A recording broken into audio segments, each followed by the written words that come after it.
Hello, everybody. This is Ethan Klein, host of the H3 Show. There you go. It is Wednesday, October 16th. And obviously, the title... Okay, so here's what's happening today. I'm going to wait to set it up. The title is correct. Oh, and also we have a sponsor. Thank you to Stamps.com, who I love. Who is on first? Stamps.com is on first. That the front fell off. Woo. Hey, Zach, do me a favor. When you play Who's on First, also play right next to it Exploding Milk Porn, and you tell me that's a different person. The who's on first or the front fell off? Oh, the front fell off. That the front fell off. And now play Exploding Milk Porn. It's exploding milk porn. I hear it. I hear it. I don't know It's why. there. Fascinating. I don't know what it means, but... All right, so obviously I'm about to have a really uncomfortable conversation about Hasan. I'm going to set it all up. What we're planning to do here today is that we have also a very nice Mudang segment with a field trip to the San Diego Zoo to visit their pygmy hippo swag. Mm-hmm. A Kobe. A Kobe? You still don't know? You still don't understand? A Kobe. Of course I know his name. A Kobe? Yeah. Kobe. Copycat. Exactly. See, it's great. And we say, well, listen, Thailand is awesome and, you know, great. They have nice beaches, whatever. But they're not the only ones with pygmy hippos. We have one right here in SoCal that's just as cute. So we have a whole field trip presentation. So I don't want to sour the fun there. What I want to do is enjoy that. And then we'll thank our sponsor, and then I'm going to get right into this Hasan thing. I'm going to be factual. I'm going to be straightforward. It's not personal. I'm going to be, in my opinion, fair as I can be. I'm just going to say what I got to say, and then I'm going to move past it. Hopefully it won't be that long, but that's what it is. So with all that being said, my friends, let's start today off with a delightful trip to the San Diego Zoo. There is a 50-pound king penguin chick. I love that. It's Mudang. That's fucked up. We're actually talking about pesto right now. I didn't call for Mudang time. Okay. I'm kind of calling for Mudang time. That means it's Mudang time. He's moving the green screen away. Is Dan mad? I can't tell. He's putting it behind Olivia. Dan is over Mudang. Is that what's happening? Are you officially abdicating? Are you upset about Mudang? I'm talking about pesto right now. Here's the green screen. Take it away. Okay, fine. Take it away. Okay, fine. Take Maybe it away. I will. This is it? This is your Mudang time? I just thought it was really disrespectful how we were in the middle of talking about pesto and we're trying to make it all about Mudang. Yep. I'm so sorry, Dan. I do his show, apologize. apparently, when it comes to the reports. No. That's what you said. Nah. I've had it with this fucking Mudang. Mudang this, Mudang that. She doesn't even respect traffic. This little hippo is stepping on my shit. I've had it with Mudang. I've had it. I have an idea. Mudang, your days are numbered. Yes. I got you. I got you. You little shit. So I got the text from Dan, meet here. He said urgent. He used the siren emoji. He said Mudang is in town. I got the merch. We're looking good. We got the merch. We love Mudang. I'm so excited! Mudang! Yes. What's your favorite thing about Mudang? I like her glow. She's just so cute and looks so cuddly. I just want to squeeze her. So like wet in a way that's like it's like peeling glue off of your hand, like that. Like satisfying. That look. Where's Dan? I woke up and he was already gone today. Oh really? You guys didn't even come together? No. Whoa. What's up, guys? Whoa. Thank you so much for coming. Where's your Mudang shirt? I hate to break this to you guys, but I kind of brought you here under a little bit of minor false pretenses. Mudang isn't here. Let me just level with you. Are you serious? Mudang is not here. I am officially over Mudang shit. What? No. Yeah. No. But we're not. You will be by the end of the day. There's another pygmy hippo here who is far more deserving of the adulation. Pick me, hippo. Mudang is the ultimate pick-me. Let me introduce you to a Kobe. It's your new best friend. Mudang has that special like baby glow. What? It's literally, it's neon pink. It's so cute. Why? What is this? Did you make this? Listen, how to get a Kobe to #1. Create a hippo playlist on repeat with the Kobe videos only. Don't mute the videos. Let it play while you sleep. Tweet videos of a Kobe. Use multiple accounts if you can. Post your Kobe fan cams to TikTok and Instagram. Use hashtags. Isn't that what Andrew Tate did with his clips? Yeah, if you don't think that the entire Mudang thing was astroturfed, I got a bridge I can sell you. Mudang's an Yes, of course. It's a huge industry plan. You all are going to be passing these out today. We don't even know this person's thing. I'm not doing this shit. Who the? I'm here for drove 3 Mudang. hours. I didn't come here to work. Listen. I'm not doing that shit. I understand and I hear your concerns. I appreciate everything that you guys are saying. No. I'll see you guys on Monday. You're gonna want to hear. Yeah. You're gonna want to hear this. I am the boss, and if you don't all do this, you're fired. Thank you so much. You guys are great. You guys are the best team in business. I love you. All right, let's go. What the fuck is wrong with him? I don't know. I have never seen him like this. Oh my god, I can get face paint. Oh my god. No. We don't have time. We don't have time for any of this. We don't have any time. time. Listen, you can do it. You can't call it Mudang though. Just call it a Kobe face paint. I think that they'll know what I mean when I say I want to look like Mudang. They have no idea who Mudang is. Mudang lives in Thailand. We are in San Diego. Mudang is Mudang is worldwide. famous. Mudang is global. Get it over with. Okay, yeah. Just don't call it Mudang. Thank you. God. I want the happy hippo and then maybe like a cute little design on the side. Yeah, I just definitely want to look beautiful. So Dan, my sunscreen was $18. Do I just Venmo request you, or Why don't you get Mudang to pay for it, huh? Why don't you get fucking Mudang to pay for it? Mudang doesn't use currency. Asshole. There's Mudang It's on not. her cheek. It's not. That's Mudang. I don't know what it is about today. Everybody's been getting hippos. It's because of Mudang. Oh, that's right. That cute little, yeah. Of course you've heard of her. You don't need to worry about Mudang. You actually have a pygmy hippo here named a Kobe that's even cuter than Mudang. We have a baby hippo. You didn't know that? You work here. I didn't know that. That's actually my main goal here today, is to spread the word. I look just like Mudang. I'm so beautiful. You don't look like Mudang. You look like a Kobe. It's Dan? the same thing. Jesus Christ, dude. What the hell? Oh my god. Why did Messed up. He said he didn't hear me. I said I wanted the same thing. You look great. Why does no one... Am I speaking a different language? No one understands me? You're kind of giving JoJo Siwa. Thank you, Allie. Dan, there's monkeys. Bring it. Yeah. There's monkeys. Baby lizard. What are you guys looking at? Oh my god. The iguana in here. You see him? No. Right there. Where? Right there. You keep saying there. I don't know what there. Wow, so cool. Right over there. I don't see shit. Time's a wasting. We're losing sunlight. Let's get to the hippos. Okay, I really am enjoying. Let's go. Fuck the pandas, okay? Hey Dan, I just got out of Spineless Marvels and they had your picture on the wall.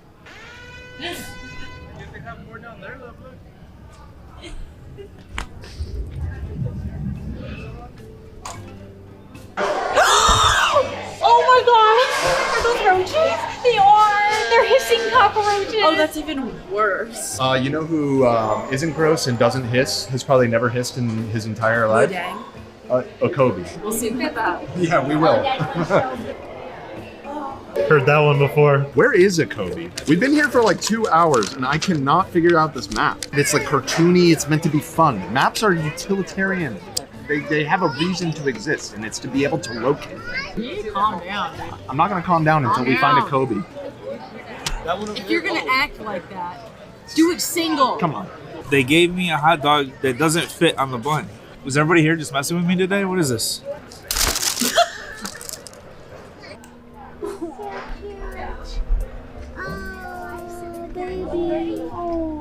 wish we could pet them. Yeah. Tortoises. That's fine. We got things to do. Come on. Let's go. Come on. Dude, it's just a tortoise. It's literally just a tortoise. Somebody needs to warn that store. Do the alligators kill them? I mean, presumably. I can't be here for that. It's like an epic showdown. Why is his neck out like that? Are they friends? He's take me. It's a game of chicken. Oh, you see this fossil right here? This is a Jurassic croc. Really? Yeah. How do you know that? It represents an ancient crocodilian. It hasn't really changed. This has basically been the same for 190 million years. 190 million years, huh? You just knew that stat off the top of your head? Yeah, it's crazy stuff.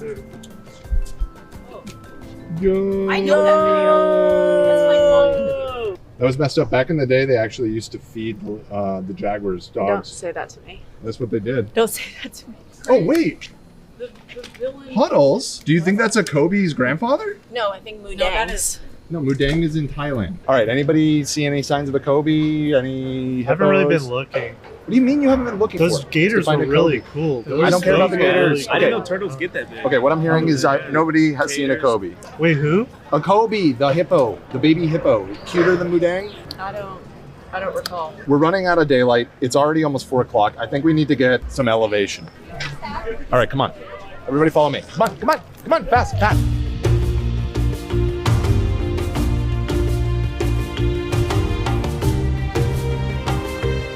Oh, this is so cool. Wait, that's where the plushies were that you were talking about. We're looking for a Kobe. So please, if you could just concentrate for a minute.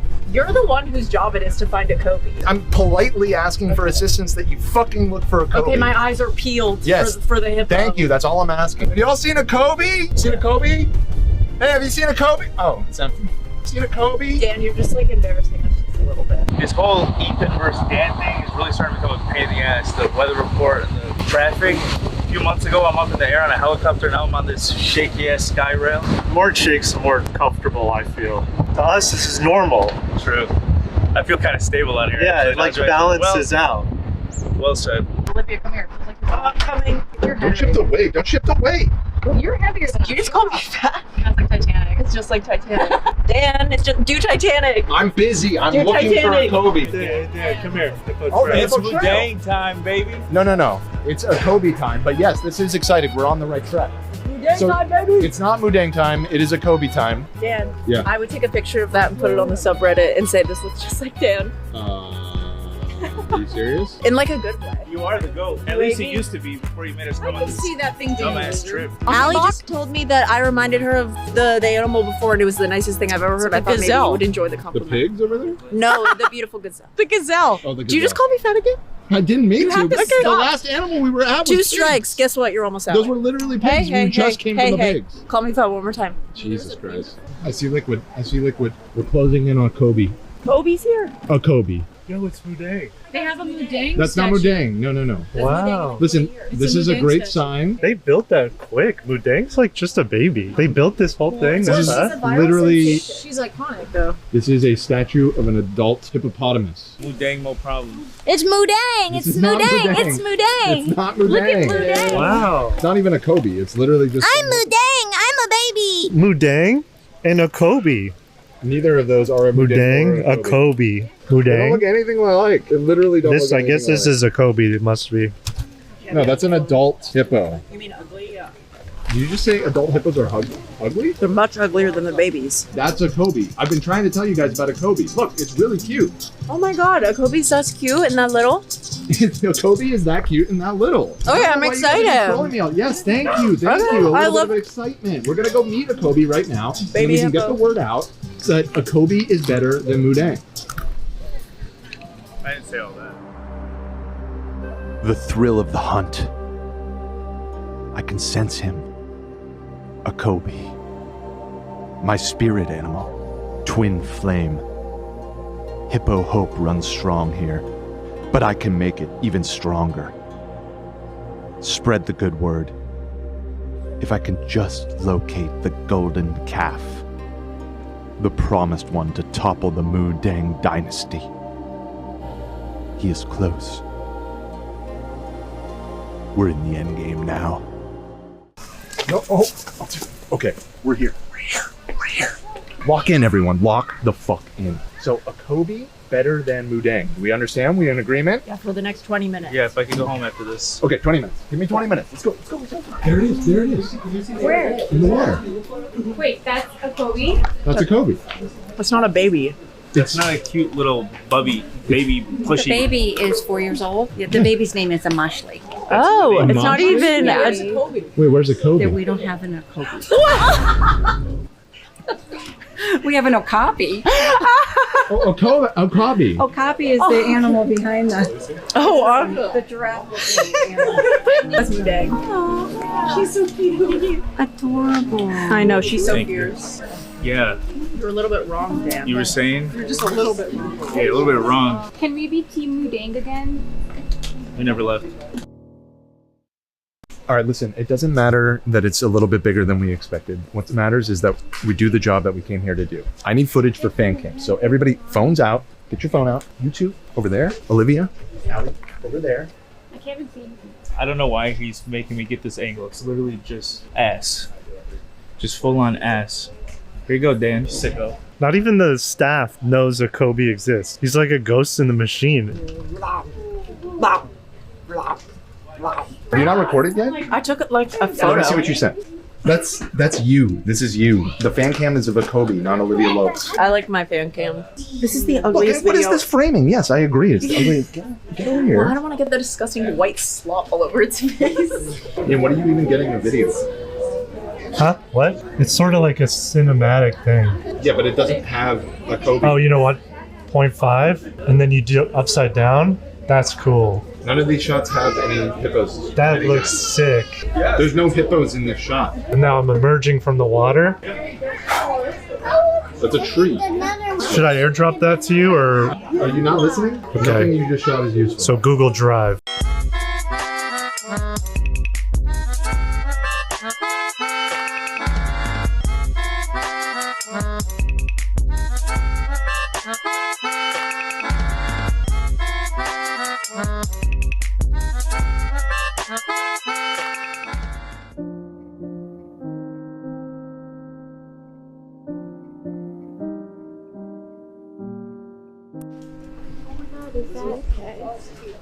Were we too harsh? I really don't care. Should we go check on it? Fuck him. I want to go home, dude. No offense, Alec. Yeah, let's just leave him here. Honestly, I mean, he did drive, so. he also has been an ass all day, low-key. Yeah. Should we just say we like the hippo, and then we can go home? Yeah. Yeah, should just go up. I don't want to go home to that. So like, let's just be nice about it. I think he's crying. I've never seen it. I actually really like the hippo. I think it's really, really, like big, and I think that's crazy. I like it too. It looks like it could kill us, and that's really neat and cool. It has that Really? glow that Mudang has. Really? Mudang couldn't take a life. Plum. Yeah, that's what I've been trying to say all day. It's, I didn't see it before. It's fat with the pH. Mudang is way less cool than this one. Yeah. That's all I wanted. That's all I wanted for us. Just say Mudang sucks. Like, just say that. Fuck Mudang. Fuck his mother, his grandmother. Let's just go home. Frick Mudang. Mudang has been overshadowing these other hippos. We've had enough Mudang. There's other hippos. Not every hippo can be a star. Sorry. So can we go home? Yeah, let's go home. Oh, thank God. Let's go home. That is such a good tweet. That is such a good tweet. Have hippos in it, low-key, I see how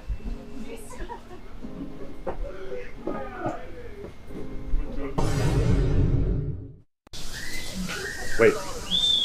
These are the pygmy hippos? Hold on. Hold on.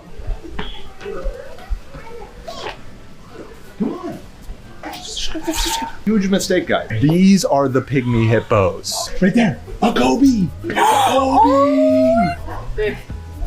Oh, she is so cute. Yes, you see? I was trying to tell you guys. Look, here she comes. She's swimming through the water. Oh my goodness. That's a Kobe. We gotta start over. Everybody get your phones out. We're doing thing.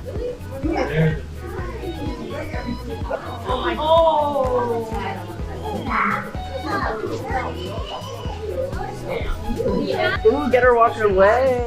Get her So walking suddenly we're into it. Suddenly we're into it. So She's got a fatty. what do you think about Mudang now? Who? Mudang, the pygmy hippo from Thailand. Who? It's on your. Sorry, I'm recording this right now. It's a Kobe's time. A Kobe.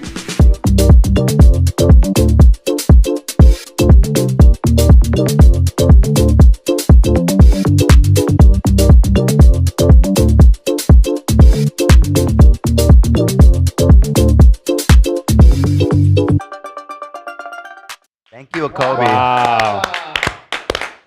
I have a few comments. Well, let me start by saying wonderful job, Ian, Dan, Lena, AB, Olive, everybody. Was that you weren't? Maybe I can get a one too.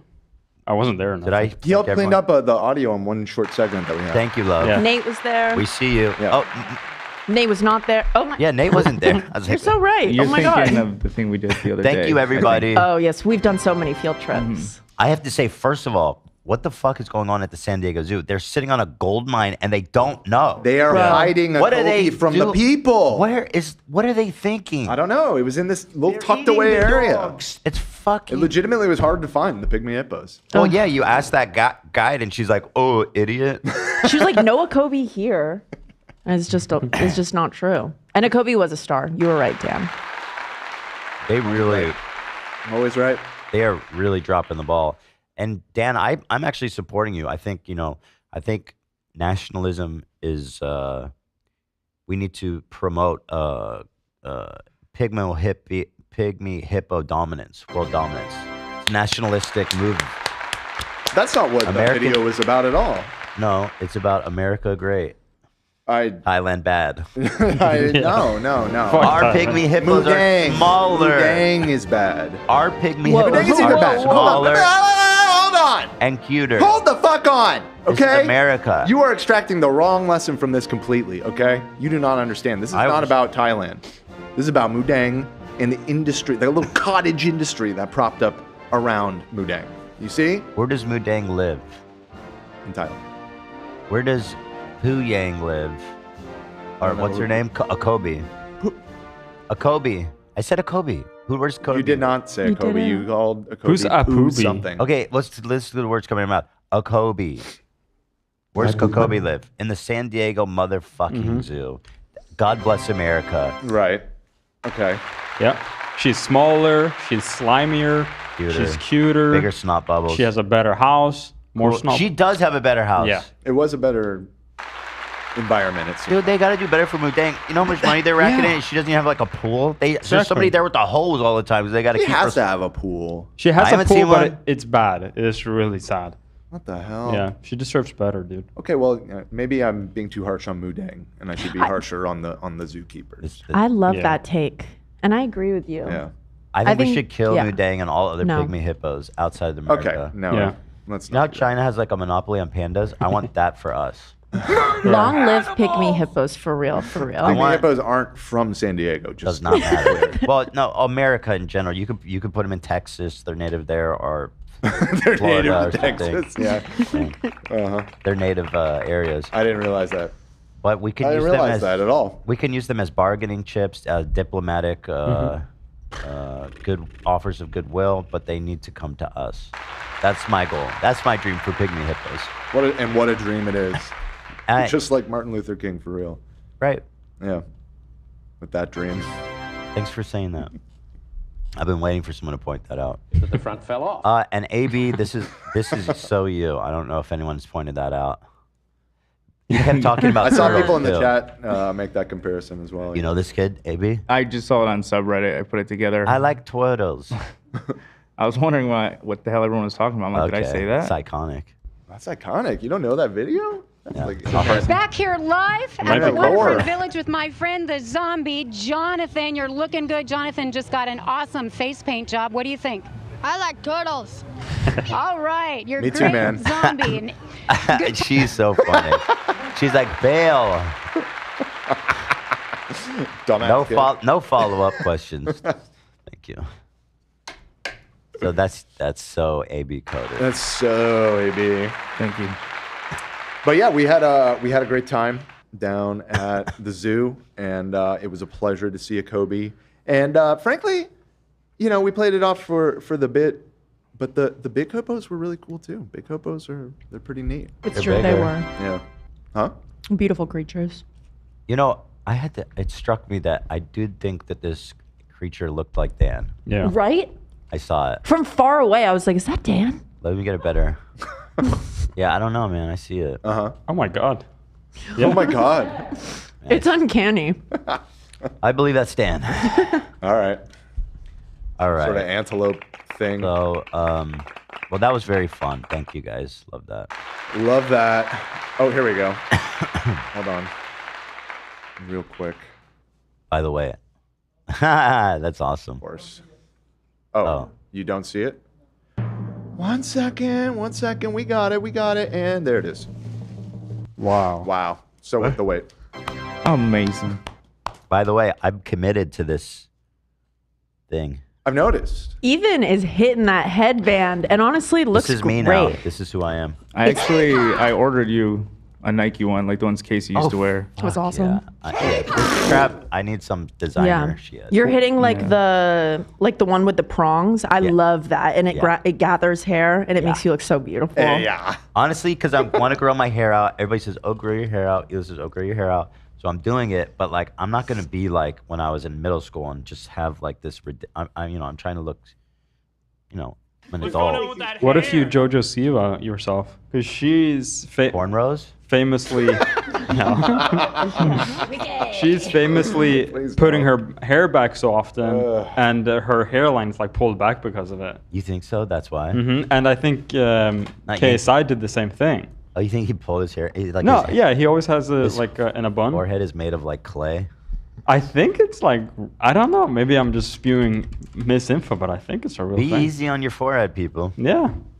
You never know where it's gonna end up. They even say beanies and stuff can make balding, which explains my. What can make balding? Beanies. Is that true? Yeah, I think yeah. People always said don't wear a hat; it makes you bald. But I felt like that was always a wives' tale. I read it on the internet. It has to be true. Was it maybe like the friction or something? Is I mean, good? Let's ask the boss. My theory is this: it's something that like back in the day they would tell people because they thought wearing a ball cap was rude, and so they would just lie to them to try to get them to look presentable. Nah, I think it's true. GPT says it's a common myth, but it lacks scientific support. It's a vibe, though. Wear your determined beanies, by guys. genetics, hormones, and other factors like age or medical conditions.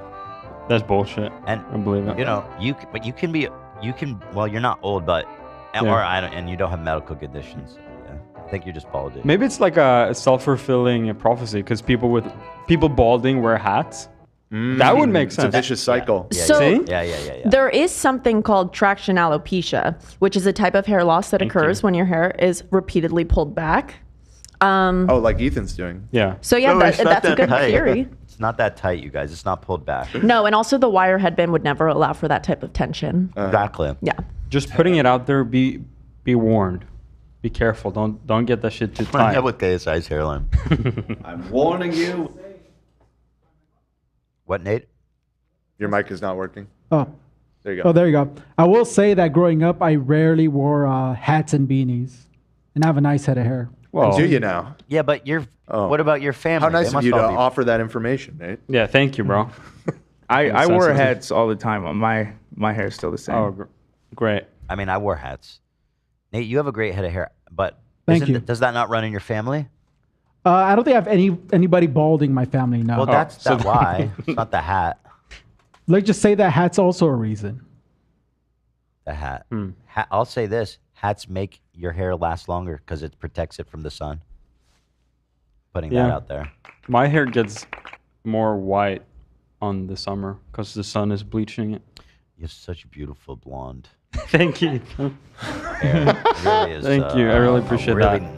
Wonderful natural blonde. But since I don't go out as much as when I did when I was a kid, it gets dark. Fucking All right, sucks. so thank you guys. Thank you. We're putting off the inevitable. We're Whatever do you procrastinating. mean? So first, let me thank our sponsor, Stamps.com, who we love. I want to ship stuff. How do I want to do it? I want to do it with stamps. That's a good way to do it. Let's cut the BS. Let's get down to the brass tacks. If you mail stuff, if you have a small business, whatever size of shipping you do, listen now. First of all, stamps.com gets you rates you cannot get anywhere else. Up to 89% off USPS and UPS.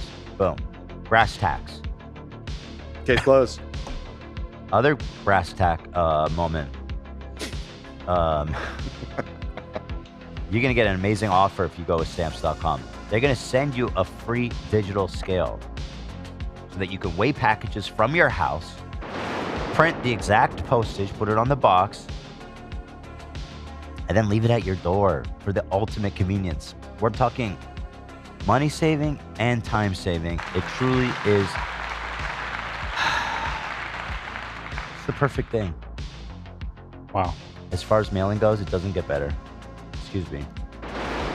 I need a... I'm sick. Sorry, stamps.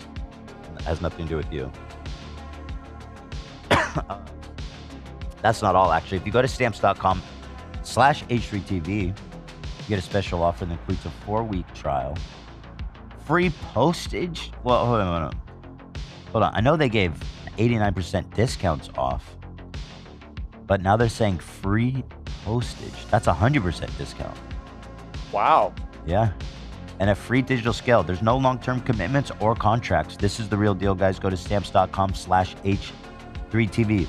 You know, they work with over 1 million businesses. They are as reputable as it comes. They're just such a great company. And guys, if you are in the spot to be shipping stuff here or there, do it with stamps.com/H3TV. And I thank them so much for being so wonderful. Thank you.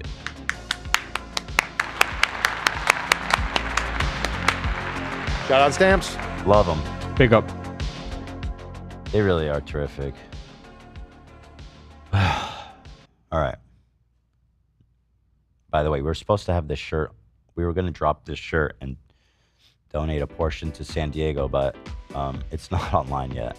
It's supposed to be online. They're working on it. It's supposed to be going up any minute now. Okay, so I'm hearing chatter. So, yeah, it's just a cute thing. You are my world. It's on the front. The pygmy hippo of your choosing, frankly. It could be a Kobe. It could be. Let's be honest. It's Mudang, but that's okay. Why? Why do you think it's Mudang? Because it looks just like Mudang. I know my. Do you think all pygmy hippos look the same? I don't know, bro. I'm not sure that's racist. Against hippos, maybe a little bit, just a little bit. That's crazy, Dan. That's wait. What is this? Hold on. It's kind of a vibe.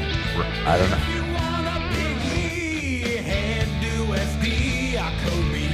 Oh! Whoa! Zach, we can do this now? It didn't get claimed. Kobe! Oh, wow. Yeah! Everybody's sing along. The parody songs are back. I love it.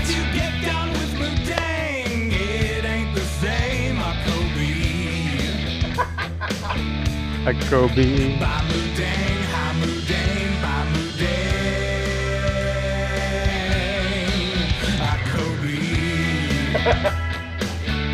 I'll tell you what, nobody's making a Kobe beef out of my Kobe.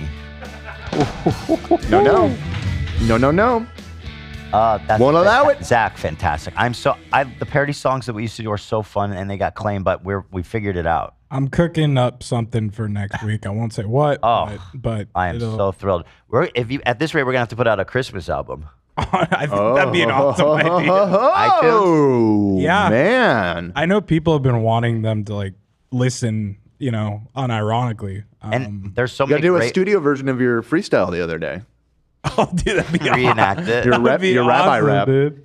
And we have so many great ones we can throw on there that people have just not heard. Yeah. There's EP and Ian. Yeah, there's. I'm free flowing. I'm cooking up some ideas for next week. So wow, we shall see. Yes. Zach live at the Troubadour. At some coming date. Yeah, appreciate that. You got anything on the books? Currently, right now, no, but stuff's in the it's in the cooking. Big stuff. It's in the cooking stage. He's always cooking. So okay. All right, let's just do this shit. Okay, so anyway, this will come up later, but it says, "You're my world, always on my mind. You were always on my mind." Frank Sinatra, I think that is. I sounded just like him. Is that Frank? I think it's Elvis. It's Elvis? Well, I think it's a Willie Nelson song. What? And Elvis ripped off Will. How old is Willie Nelson? I think it was Elvis first. Wait, I know Willie Nelson's old, but what the fuck? Yeah. But the famous one is the Pet Shop Boys did a version of that. Always on my mind. Who made original? That would be Johnny Christopher. Who the fuck is this idiot? What? It was written by Wayne Carson, Johnny Christopher, and Mark James. Who the fuck are these idiots? How did Elvis get his hands on that? He always did shit like that. Yeah, a bunch of Elvis songs were other people's songs. Were stolen? That's one way of looking at it. I don't like Elvis. All right, guys, please, we're procrastinating. Okay. Just a little bit more. Okay, here's my goal with this. I'm going to get through this as quickly and factually as I can. I feel that I need to say this. I need to address this once and for all. And just, this is it, okay? So let's turn off chat because I don't, you know what I mean? Whatever you guys have to say at this moment, I don't know. I don't want it to be toxic. That's it. That's why I'm turning it off.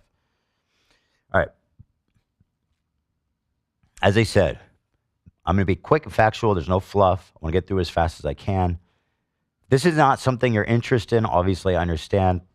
I would suggest you refer to timestamps or catch our Friday show if you don't want to watch this. Totally understand. Before I begin, I would like to address a couple of points that I know will be brought up. One that I hear a lot: why don't you talk to Hasan about this privately? I did text him a couple of weeks ago after I saw the clip of him saying that he had no problem with Hezbollah. I texted him that I thought it was pretty disappointing and disturbing the way that he was. I'm on no sleep, sorry. What's the word? He was hyping up Hezbollah. And granted, when I texted him that, I said, you don't have to respond to me. I totally understand because it's unsolicited, criticism. I get it. But I was kind of hoping to open the door to a more personal conversation. He did not reply, which I took as basically just like we're on the opposite sides of this issue and talking isn't going to really help, which I get. And I agree. That's probably where we're at, unfortunately. But I did try. And again, not to blame him because I said you don't have to respond, just so you know. I felt I needed to tell you this. So it's not like that's what happened, okay? And in fact, we haven't spoken in a few months. We've spoken very little since the show ended. Obviously, this is what I don't like. I've been taking these stupid little pot shots at him and Instagram stories and stuff. Something happened over the past few days that really fucking set me off and made me get kind of just like determined to finally just do this once and for all. So obviously things have gotten more strained between us as time has gone by. And after some recent events, which I'll get into, I find it impossible not to say anything. People don't need to speculate about our relationship, about our opinions about each other. I just want to address it now openly, bluntly. As a person, as a friend, I respect Hasan. I don't think you need to choose between us. It's not like that. In fact, it's not personal at all. I am seeing a concerning rise in anti-Semitism and a normalization of it in a way that I don't think Hasan is anti-Semitic, but I do think that stuff he does contributes to it. And I know that's a big claim. However, I hope that you will watch this through. I believe it's well supported, and I feel that it will be persuasive if you listen to what I'm saying. So please at least give me the due. Give me your ears for a moment to hear me out. And feel free to disagree with me all you want, but Yeah, but again, like, it's not. I mean, Hasan can do better. He can conduct himself better, in my opinion. It's possible that we could be friends again down the line. Or not that we stop being friends, but we could be friendly again or more on talking terms. I don't know, down the line. But at the moment, he is like the lead. He's kind of like the most prominent voice on this issue. So it's not personal. It's literally just addressing where this is all coming from. Another comment that I read all the time that I want to address up front, and was kind of the heart of all the problems that I'm having here, is that I hear all the time. In fact, this was the top comment on a thread on our subreddit, is that with all the terrible things happening in Gaza, I can't bring myself to care about anti-Semitism. Which I understand the sentiment, right? There are terrible things happening in Gaza. However, these are the people who are nonstop trying to convince everybody that Zionism is not Judaism and convince themselves that we don't hate Jews, we just hate Zionists. So when I complain about anti-Semitism, why is it that it always goes back to Israel? It seems that they're the ones that are confused about Zionism and Judaism. Because again, if I'm complaining about anti-Semitism, what does that have to do with Gaza, or what does that have to do with Gaza? You know what I mean? Apparently, according to them, nothing, if they're not related. This is a confusion that is at the root of the problem I'm having of contributing and rising anti-Semitism that I'm seeing, is this usage of the word Zionism, which is basically become a catch-all. It doesn't mean much, and it has a whole spectrum of meaning. As I'll show, it can mean, like, if you look at a leftist Israeli, you ask them what Zionism is, they'll tell you, a lot of people tell you it's Western expansion, like settler expansionism, right? And they say, oh, I'm anti-Zionist, I'm against that. Where the idea of, like, taking Israel off the map, they'd be like, that's insane. Like, obviously, no. So are they a Zionist? Or is it a Houthi pirate that Hasan's been hyping up, and a Houthi flag that says "curse upon the Jews" and "death to Israel"? Is that Zionism? What does it mean? What does it mean? People call me a Zionist all the time on the internet. To what extent does it? The extent of my Zionism is this: do I think Israel should be wiped off the map? No. That's the extent. And that's all it takes to hit me with that catch-all. You know what I mean? I find it's turned into a slur. I'm going to get into all that, and I hope you guys will listen. I'm grateful to everybody who's a fan of both of us. I hope you will not take this personally. It's completely reasonable to be a fan of both of us, and I'm grateful that you're able to put aside whatever perceived differences we've had and able to enjoy both of us. If you decide you can't watch, understand, love you, know that processing things that are happening in the news is extraordinarily difficult. I will not judge anybody for walking away. Perhaps at this point in time, it's better for both of us if you do decide to do that. However, that being said, I do hope you listen to my presentation before deciding to depart. But once again, this is something in my heart that I feel I must communicate. And so that is what I'm doing. And I also want to say to everyone who's expressed their support to me over the past 2 days, I am extremely grateful. Thank you. There was a point when I felt like literally nobody supported me, and it was just my own community was like, I felt gaslighting me and just completely shitting on my beliefs. However, there was a very hopeful push towards some more healthy discourse that I felt encouraged by, and I want to thank the people that who did that, and so thank you. Yeah. Also, I want to say to Hasan that I appreciate all the times you've defended me from your community. I know I'm not one to hold someone responsible for what their fans do, as you probably know that our audience does crazy shit. However, I do think that while you tell everybody to leave me alone or whatever it is you say, that your rhetoric, your tone, the way you carry yourself on this topic is the reason why I'm being harassed by so many people online, a large part of your audience. So let's start from the beginning. Here's an album of the stories, just to catch you guys up to date. This started with this tweet I saw. By the way, I pulled this last night to see where it was at. When I posted it, it had like 30,000 likes. It says 90,000 likes, 2 million views. I never heard of this guy, or no, it's from, first of all, Comrade Casey. Yeah, that Comrade Casey, the guy who is a fucking absolute creepy weirdo who was posting Hamas simping shit via love. It was so weird. This dude. Anyway, you guys remember that whole thing. He typed in and said, please stop talking about me. And while continuing to talk about me. Very good. And again, I'd also like to wonder, what the fuck is it exactly I've said or done to like belong in this image? I know what you're saying, right? What have I done? I continually ask myself, why am I being held up with these group of people?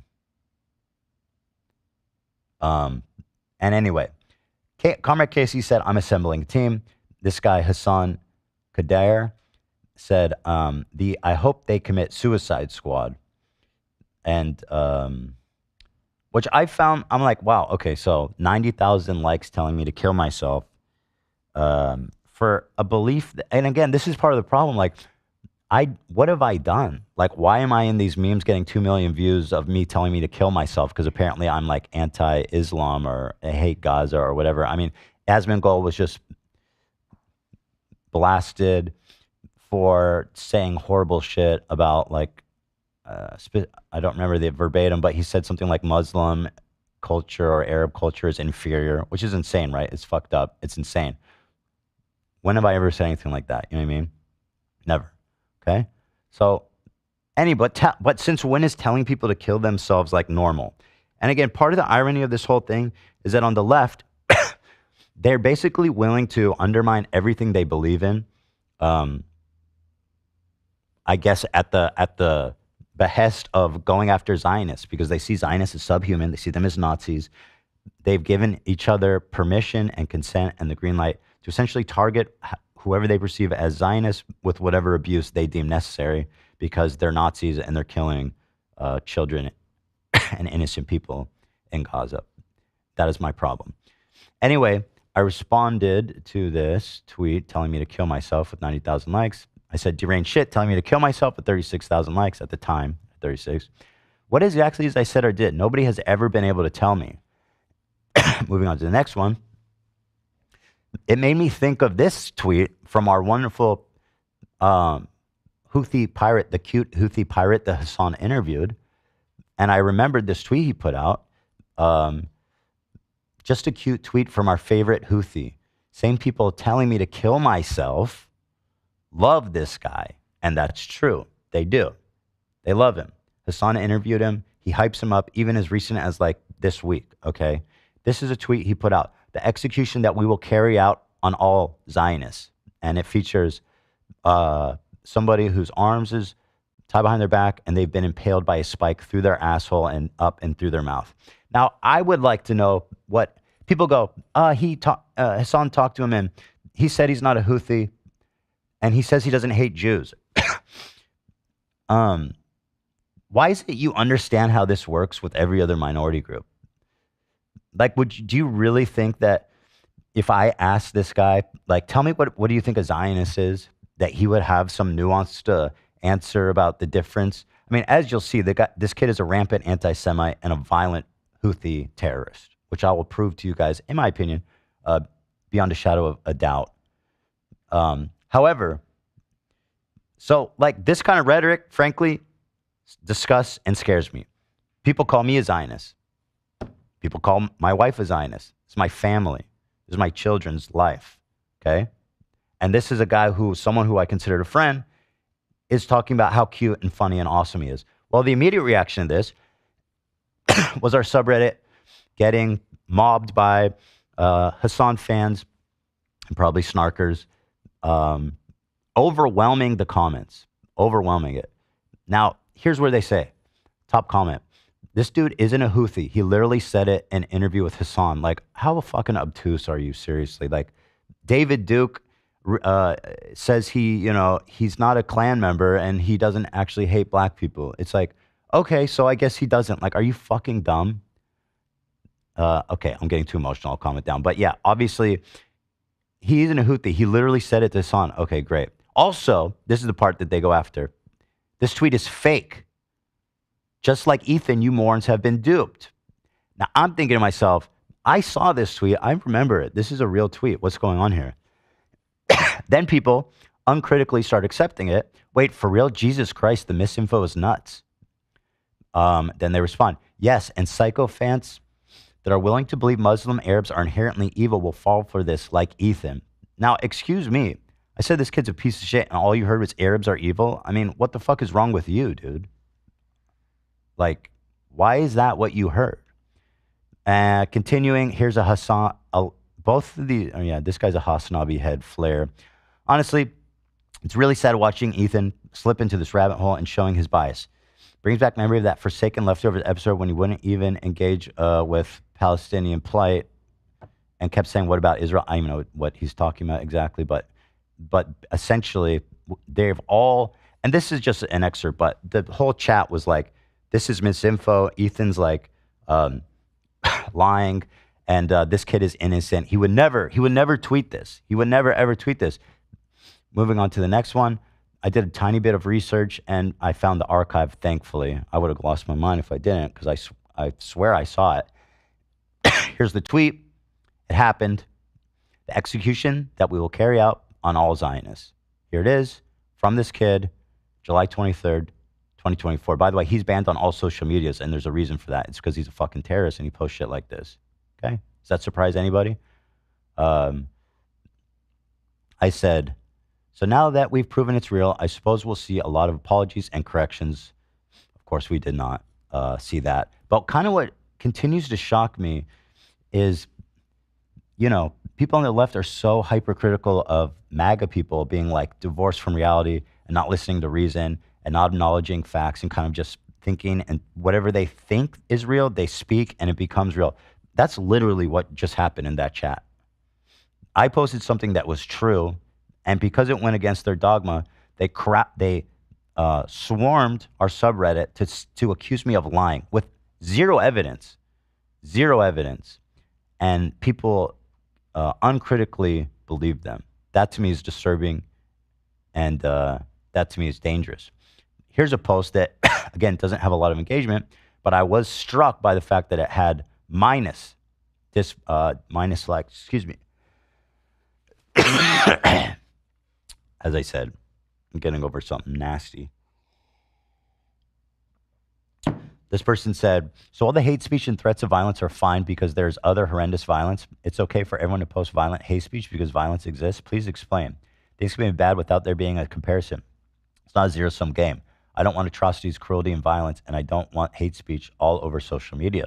Being downvoted because I guess you guys are okay with seeing people threaten to kill and spear people alive. All hate stuff is bad is apparently a controversial opinion. This world is so fucked. And this person was getting downvoted. And it's like, dude, this is in my own community. The consensus I should just take the anti-Semitism and keep moving, and how dare I even complain or acknowledge it, is so absurd. I invite you to imagine even saying that to another minority group and then being applauded and upvoted and cheered on for it. You know where you see that? Fucking probably 4chan or, MAGA threads. Probably where you see white supremacists talking about other races and stuff where they're, shut up and take it. And once again, what does anti-Semitism have to do with Zionism? If I'm talking about anti-Semitism and your response is, I just don't care because of all the stuff happening in Gaza, how is it related? You're the one conflating Zionism and Judaism, and you do it all the time. Next. Here's another one, Hasanabi head. I thought Ethan said he wasn't a Zionist, right? Fuck Zionists. For real, fuck Zionism. He is. I mean, again, there's a famous clip of him calling the West Bank a Palestinian terrorist city. I'm not sure what that one is, but again, I'm willing to address anything that comes up. I thought Ethan said he wasn't a Zionist. So they're saying, like, why should he care about... Hold on, let me make sure I'm doing this in order.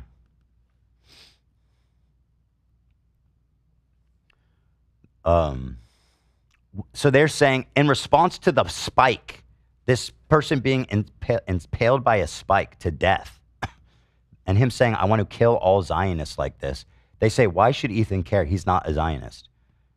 In fact, this is proof he's a Zionist because he doesn't like this. I thought Ethan said he wasn't a Zionist, right? Fuck Zionists. And again, reminder, this is a picture of someone being impaled from their asshole to their mouth. And people are saying, fuck Zionists. For real, fuck Zionists. These people are essentially co-signing these threats of violence while calling me a Zionist because I apparently care about people being spiked up the asshole. FBI crime stats. This came out, I think, just last month. Jews make up 2% of the population and 15% of hate crimes in America. Must be nice for people unaffected by anti-Semitism to tell Jews it doesn't matter. It must be nice to have that, to come from that that place of moral superiority when you're completely unaffected. It's quite stark. I mean, African American hate crimes are still number one, but for the proportion of Jews making up like 2% of the population of America, the fact that they're number two is pretty stark. So again, you'll hear this kind of relates to a statement Hasan says. Maybe I'll pull it up now. Okay. One sec. Hasan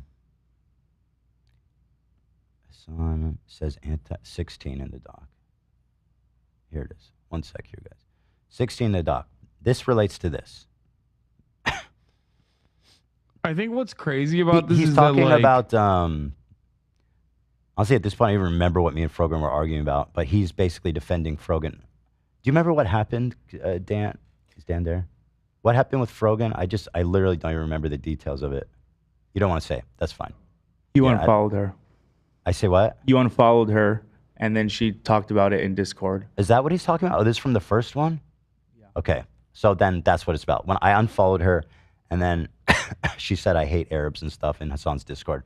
And instead of, and this is a mod on his channel, instead of, having a word with her about, what's going on, he actually chastised me. For what? Let's see. Ethan is very frustrated and very emotional in this moment, but doesn't recognize that, like, perhaps a Lebanese woman who's a hijabi in the United States of America could also be very emotional in this exact same moment. You know what I mean? Like, that's what's so... And the reality of the matter is, anti-Semitism is an unacceptable form of bigotry, whereas Islamophobia is a very acceptable form of bigotry. So being the bigger person in this situation, regardless of your feelings... So anyway, and God forbid you actually read the chat. But what I'm hearing, frankly, is that anti-Semitism is not really an issue. And so you shouldn't, your complaints are less equal than Frogan's complaints because Islamophobia is more serious than anti-Semitism. Despite, by the way, the fact that, as I pointed out, in reality, or not the opposite, because there is Islamophobia, but like this claim that anti-Semitism doesn't exist because everybody knows it wrong, as I perceiving it, is absolutely false. I've never seen more open anti-Semitism in my life, my whole life. The way that it's being normalized by the left and the right, and it's being kind of, in a case like this, he's normalizing it. He's normalizing it, he's greenlighting it. Again, FBI stats, Jews are number 2, 2% of the population, 15% of all hate crimes, okay?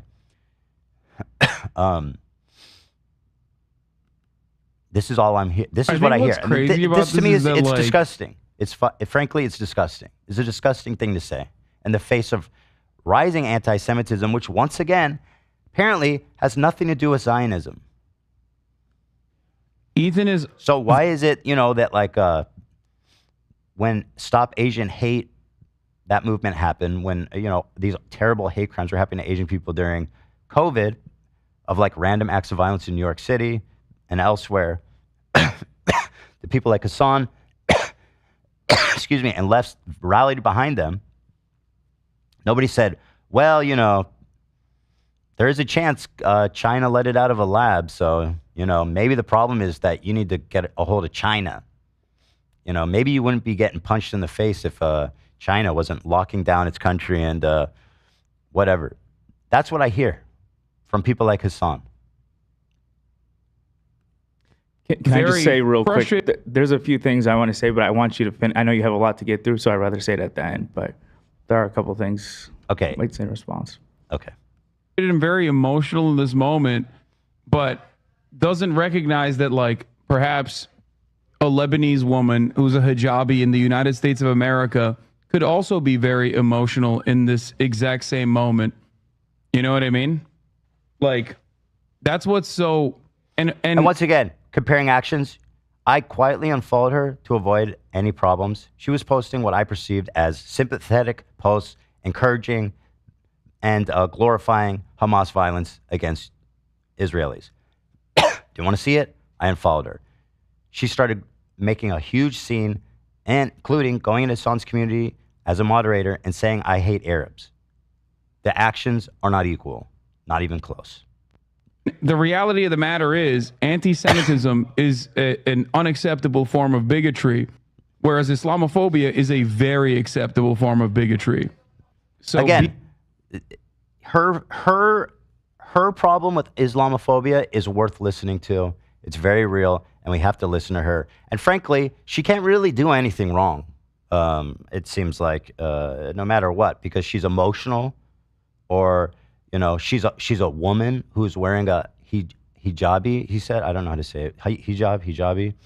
Yeah. And so therefore, what? She gets a pass on everything, and I never get to complain about anti-Semitism, even though Jews on a whole, according to FBI stats, there's more hate crimes against Jews than there are at this moment than Arabs or Muslims, according to FBI stats. Now, I'm not saying it's not important. I'm just saying what he's saying here is factually wrong. It's just an outright lie to make it seem like Jews are complaining about something that doesn't exist, even though they are. And it's a gaslighting campaign that continues to go on. That's my take on that part. Going back, I'm skipping around a little bit, trying to make sense, but we're getting there. If you guys want to look, the whole FBI census was posted recently, the new one, and it's interesting. I mean, check it out if you're interested. But yeah, FBI crime stats on USA, telling people that anti-Semitism doesn't matter must be awesome and nice when literally you don't care. Do you think it's normal? So now the question goes to like, so first they said the tweet was fake about the pike, the killing Zionists with a pike. Okay, that's proven real. But then they say, well, he's not a Houthi pirate. He's just like a cool, awesome Yemenis kid who's kind of just like good kid, Mad City or whatever. Kendrick reference. Not now, Ethan. Do you think it's no? So I'd like to explore that accusation that he is not a Houthi. Okay, let's look at some of the evidence. Here he is with the AK and combat fatigues. Now, in poverty-stricken Yemen, do you think it's possible to get Yemeni? Thank you, Yemeni, not Yemenis. Do you think it's possible, or do you think it's likely to get an AK or an automatic assault rifle in Yemen, poverty-stricken, if you're not affiliated with the Houthis? I mean, Houthis, guns are expensive as fuck, and it's kind of surprising. Dude, and I just continue, dude, there's so much evidence this dude is Jew-hating terrorist. Just say you support the Houthis. Stand on your shit. Again, I respect that. Just say you support the Houthis, which Hasan does, and we'll get to that. But so here he is with a rifle, and again, okay, maybe he found that. I don't know how you get a high-powered rifle in Yemen without being affiliated with the Houthis, living in Houthi territory, but maybe he found it. I don't know. Here he is on top of a boat. Ship, we bombed a ship. This is him on a boat in the sea that was commandeered by Houthis. Here he is. This is a translation that it wouldn't translate for me in the pictures, but feel free to do it. It says, ready to sacrifice, longing for martyrdom on top of a pirated vessel. Maybe he's talking about something else. I don't know. Longing for martyrdom, ready for sacrifice. Who knows? Maybe he's talking about something else, you know? It's possible, right? Here he is singing a little ditty on TikTok that goes, do you threaten us with what we are waiting for, son of a Jew? Nice little ditty there. Once again, clearly making a healthy distinction between Jews and Israelis. But just because he told Hasan through a translator once that he doesn't hate Jews, just Zionists, we're going to give him a pass. He's a good kid. And actually, we should prop him up. He's awesome. He's hot, by the way. Cute. Cute kid. So that's good. Yeah. That's fucked up. And now I'm giving myself a note to look at number 12. One moment. Here he is. Now here, this is from a story. This is from the interview Hasan did with him. At the time, I have to admit, this interview blew my mind. I thought that this would be a bridge too far and that Twitch would step in and do something. He's interviewing a terrorist. And it's not that he's interviewing a terrorist, because I've seen Hasan try to deflect, just saying, oh, CNN reached me, BBC reached me, they want to talk to him, therefore it's real journalism. Hasan did not ask him one critical question. In fact, the opposite. It was a complete puff piece where he sucked him off, elevated him, was uncritical. And even in the moments of absolutely insane statements like this, he essentially covers for him and acts like ignorant. Chinese people, but one of the captain was Chinese, and he did caught with them, and he danced some music with them, and he was vibing. So he likes him, yeah. So I mean, what? Yes, he just admitted to being a terrorist who's hanging out with hostages. That's literally just what happened, and Hasan knows it. That's why he's laughing a lot and trying to deflect. That's so crazy. Yes, it is. So they're just chilling with the captains. Like, I don't understand. You don't understand? Why would? Do you think anyone would just get access to hang out with, like, these hostages? Why would he be hanging out with hostages? I don't know.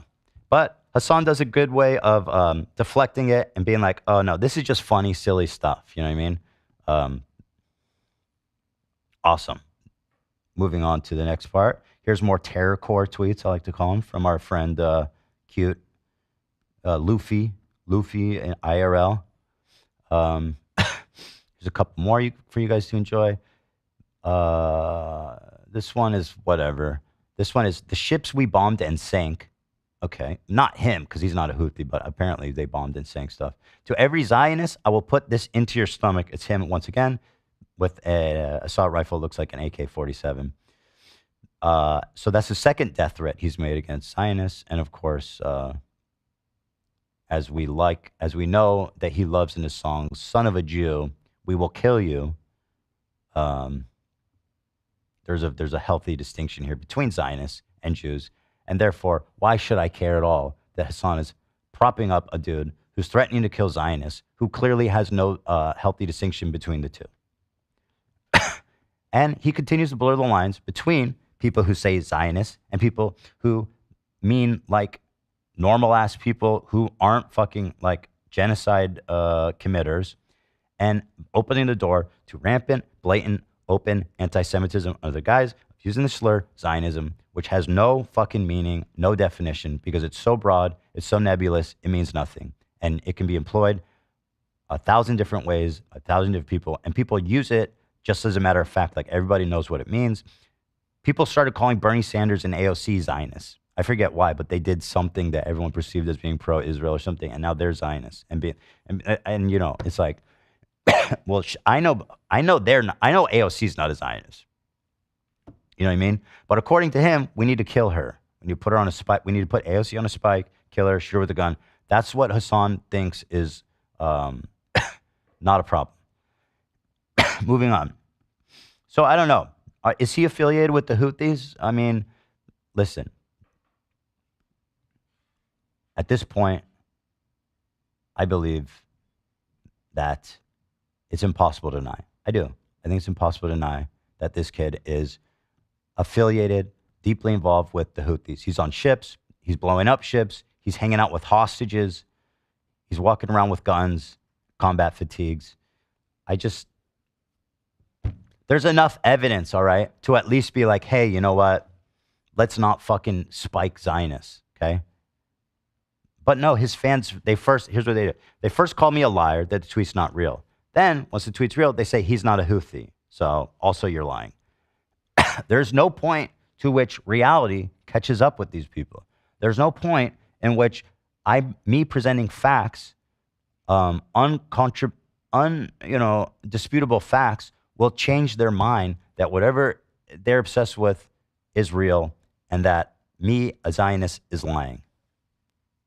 That's the beginning, and that's the end. Maybe, and then I see people, the next part of the argument is this. So, you're lying, it's not a real tweet. Okay, it's a real tweet. Well, he's not a Houthi. You're lying about that. Okay, fine. He might be affiliated with Houthis, but Houthis are actually awesome. I've seen Hasan say that a lot, and I'll show it to you as I move on. Houthis are awesome. I've even heard people, the likes of Norm Finkelstein, saying that they should be nominated for a Nobel Peace Prize, the Houthis. And Hasan very much is a fan of the Houthis, which I'll show. Let's start with the Houthi flag. Here is their official flag of the Houthi terrorist organization. It says, Allah Akbar, death to America, death to Israel, curse the Jews, victory to Islam. This is their flag. This is their pirate flag. What do you call it? There's a name for that. It's like a catchy name for it. I think someone's... whatever, it doesn't matter. It's their pirate flag. Death. Now again, a Jolly Roger. Thank you guys. Now again, death to Israel, curse the Jews. Not a great distinction between Zionism and Jews. And this is basically their flag. So, I mean, this is equal to people who are trying to tell me like Hamas revised their charter in 2016. So therefore, they no longer want to kill Jews. It's like, give me a fucking break. You would never run this kind of defense for the obvious dog whistling that you see by terrorist organizations. If it was about any other minority group. They changed their, actually, they didn't change it. They added a new chapter. They didn't even change the original charter. It still stands as it is, unedited. But they added like a new chapter that's like, actually, we don't hate Jews. We just hate Israel. In 2016, when they realized how important the information warfare was happening online, on TikTok, on Twitter, and of course they were right. We can all see that they've been very successful in that, in spreading that. It's gone all the way up to Hasan, which is now accepted form of discourse that Hamas somehow doesn't hate Jews because they up. Anyway, besides the point, this is the Houthi flag. Thank you. Up next. Recently, the Houthis were in the news for sentencing 13 to public execution on homosexuality charges. There's a common theme here. In Houthi-controlled Yemen, here they are doing a Heil Hitler. Is there any other explanation for this other than just doing Heil Hitler? Taking an oath of allegiance to the Houthis. I mean, it certainly looks like a Heil Hitler, but okay. Maybe they're just fucking, maybe it's just a coincidence that the guy in their flag right here that says curse upon the Jews is doing a Heil Hitler. But at any rate, they're executing gay people publicly. That's not cool. They are taking boats indiscriminately. Another talk about you hear about these terrorists is that they're only targeting Israeli-controlled ships affiliated with Israel. In fact, Houthis are taking boats indiscriminately. They are terrorizing the entire sea there. And once again, a huge number of these ships have nothing to do with Israel. The Here, it's an excerpt from this BBC article. The Houthis initially said they were attacking ships connected with Israel, or headed to or from there. However, many of the vessels have no connection with Israel.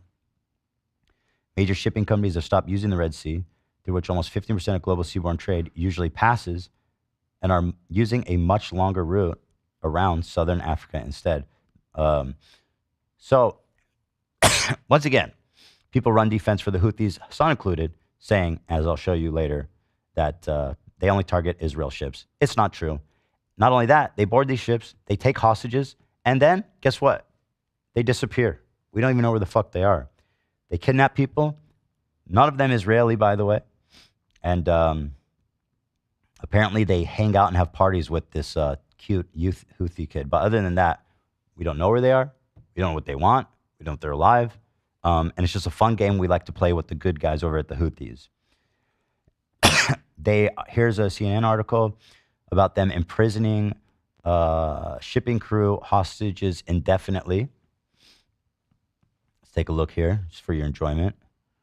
Hope is fading for imminent return of the international crew of the cargo ship hijacked by Houthis in November. The senior Filipino diplomat saying he does not expect a release date until the war on Gaza is over. Houthi-owned helicopter hijacked the Galaxy cargo ship November 19 in the Red Sea. So yeah, they took these hostages.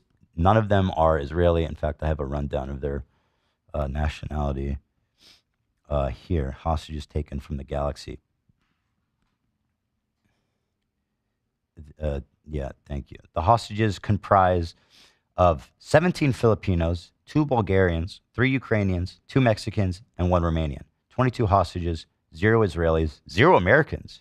I mean, even the only European one is Ukrainian. Yeah. And so, what did I say? What did I say? Anyway, what I meant to say, 2 from Bulgaria and 1 from Romania.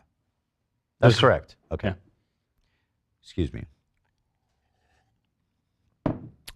So they've taken a ton of hostages, none of them even relevant to this conflict, and they are holding them indefinitely, and nobody knows what's going on with them, if they're alive, if they're dead, if they're being treated well, if they're being mistreated. It's a mystery. They're probably trying to shake down countries, sell back the hostages, or just, I don't know. But that's what's going on with the great guys over at the Houthis, kidnapping random working class people from random countries. And by the way, may I say that crew is extraordinarily more multinational. I mean, we should be what a global workforce they have there. Ugh, excuse me. Here it gets better. The Houthis have been arbitrarily kidnapping aid workers, helping in the famine in Yemen. There's a terrible famine happening in Yemen. Terrible, terrible humanitarian crisis. But the Houthis have decided to start arbitrarily kidnapping people who are there to help the humanitarian crisis, their charity workers. And once again, just like the hostages, they're kind of just disappeared. They don't know where they are, what's happened to them, if they're dead, if they're alive, if they're safe. They just kind of took them, and that's that. This is a press release from the United Nations. Just to read a quote here. The targeting of humanitarians in Yemen, including arbitrary detention, intimidation, mistreatment, and false allegations, must stop. And all those detained must be released immediately, they stressed. Yeah.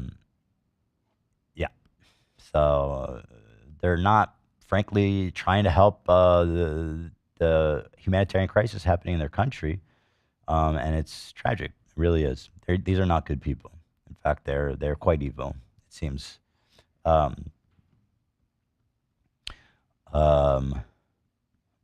So, with all that being said, I feel like I've established that the Houthis are a terrible group of people. I'm sure there's a million other things I could say about them.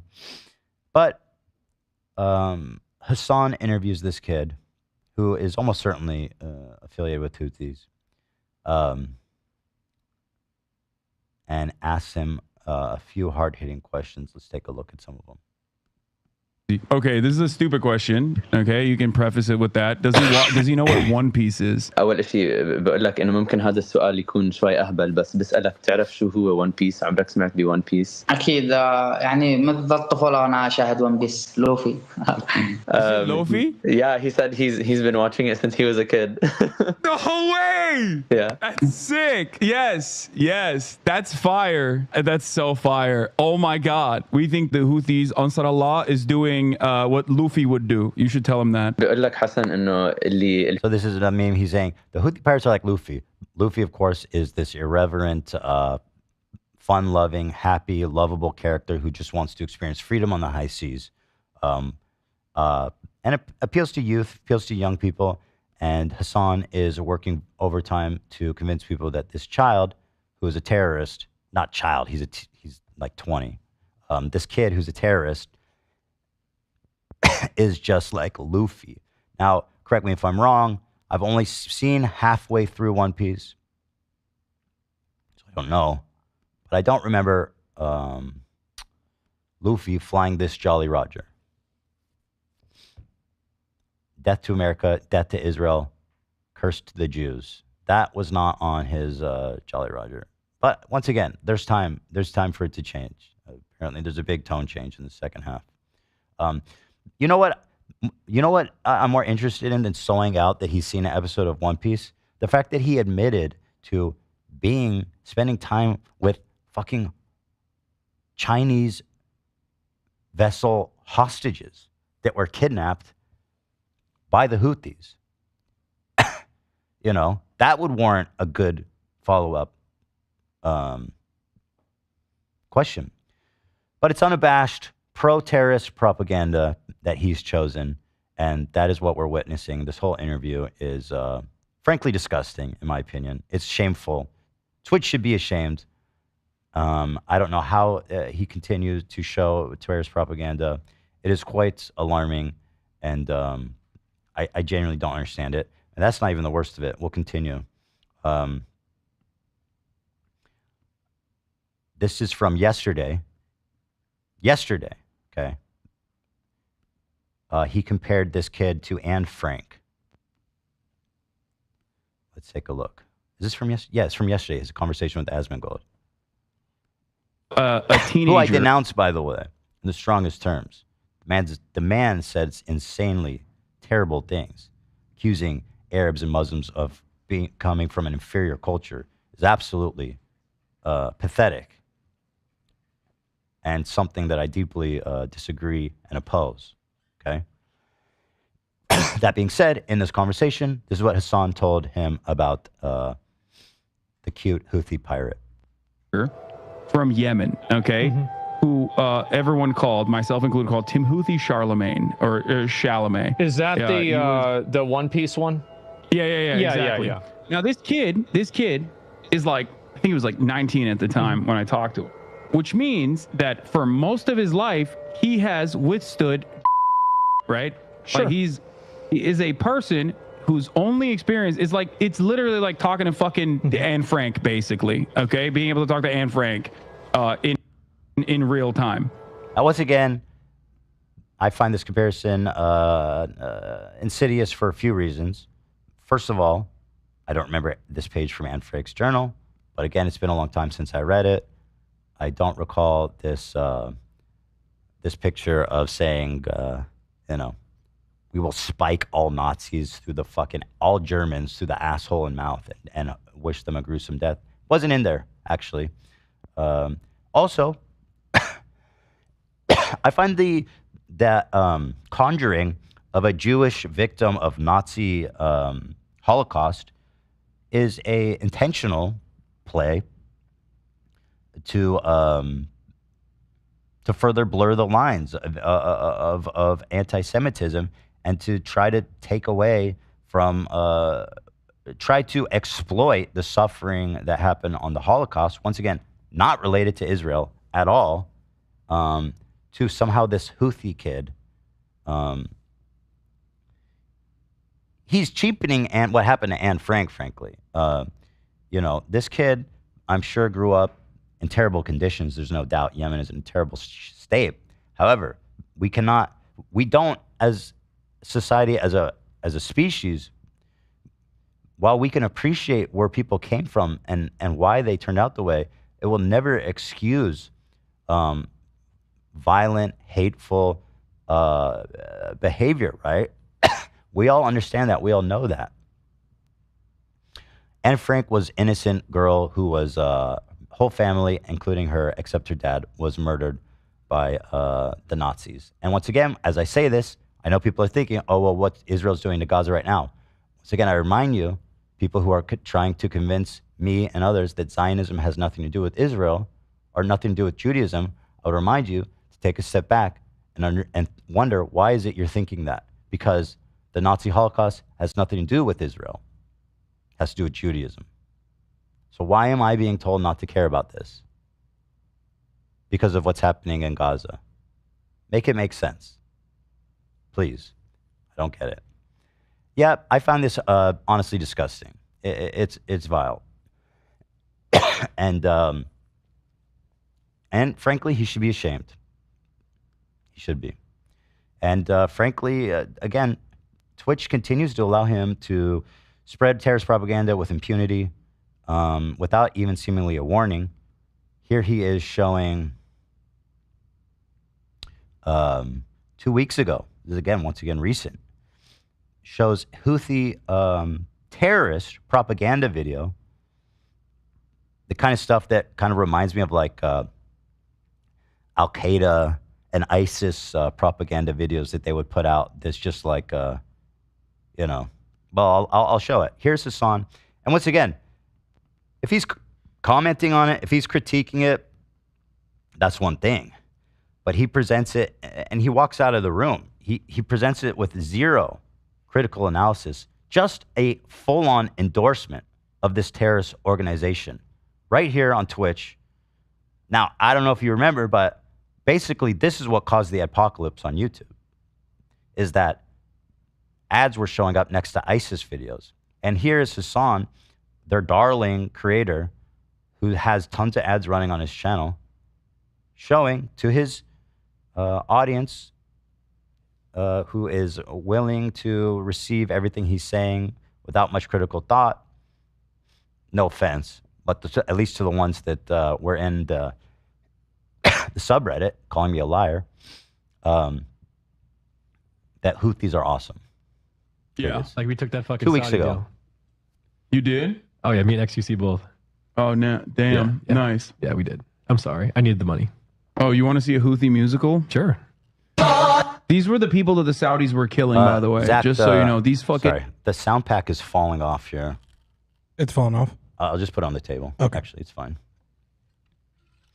Yeah. Just make sure it doesn't fall. Should I put it on the ground? Yeah, that's fine. All right. Is that good? Yeah, that's good. Here, let's continue. And musically gifted individuals. Yeah. Okay, I'm sorry, I need the money, guys. I'm gonna grab my food. Let me read the words for you to enjoy. Now, once again, I feel that we should throw up. We disavow this video, Nate, because on YouTube, they actually don't allow terrorist propaganda videos to play. And I want to make it very clear that I actually do not condone this. I think these guys are terrorists, and they're dangerous, and this is dangerous propaganda, and I'm watching it for critical reasons. Is it up, Nate? Yeah, throw that up when I watch this, because frankly, I'm risking my ass watching this clip. Yeah, fuck the Houthis. So he introduces it as a fun Houthi musical. Musically gifted individuals. Yeah. Okay, I'm sorry, I need the money, guys. We do not care. We do not care. Make it a major world war. Great. Good messaging. Shooting, their heart longs for master rifles and assault rifles. Very good, very cool. He gets up and leaves his poor friend there in the trenches, taking Houthi terrorism propaganda to the dome. And I've seen this clip, man. This poor guy has no idea what's going on. He's obviously not very savvy with politics. And this man just left him fucking like George Bush when he heard 9/11 happen. You know what I mean? By God, I forbid myself this life. Ask your excellence in your height. They're showing what's his name? MB, the king, the new guy of Saudi Arabia, the crown prince. Apparently they want to kill him. There was a war there, and they want to kill him, so that's why they're showing him. MBS? Yeah. Yeah, he's just talking about their military campaigns, and this poor guy, I wish I had this at a higher quality. Let's see. This poor fucking guy is like, what the hell is happening right now?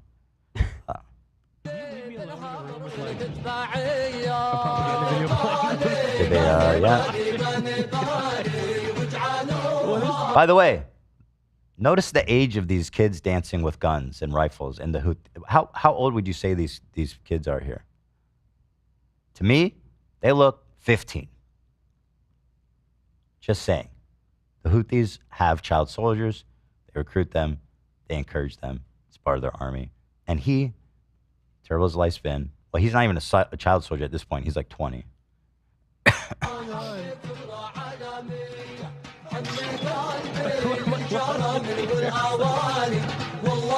Hasan comes back from the bathroom. We've now digested a minute and 10 seconds of unmitigated terrorist propaganda. Here they are holding up the signs, as I pointed out. It says, death to Israel, curse upon the Jews, death to America. Right there on display. A 3-minute video of... What do you mean a music video? When you said music video, I'm expecting like... Bad example, Chris Brown dancing, you know. No. They do they do musicals. They're very musical people. Are you being serious? Dog, what do you look? You think I made this? This isn't music. I know they're singing, but I'm seeing just guns and shit. This isn't a music video, Hasan. No, it is. They do musicals about like their fucking like their actions all the time. Yeah, that's called terrorist propaganda. They do it to package it in a nice way to appeal to a broader audience. And Hasan is doing exactly their bidding, more than they could have ever dreamed of, by broadcasting this directly into the main line of Twitch. And they love walking over. They love walking over like the American flag and the Israeli flag side by side. They will always like march on it. I'm surprised they haven't done it yet. We stormed Al Dude, military, Saudi military style. Again, they're just talking about their military exploits at this point. He's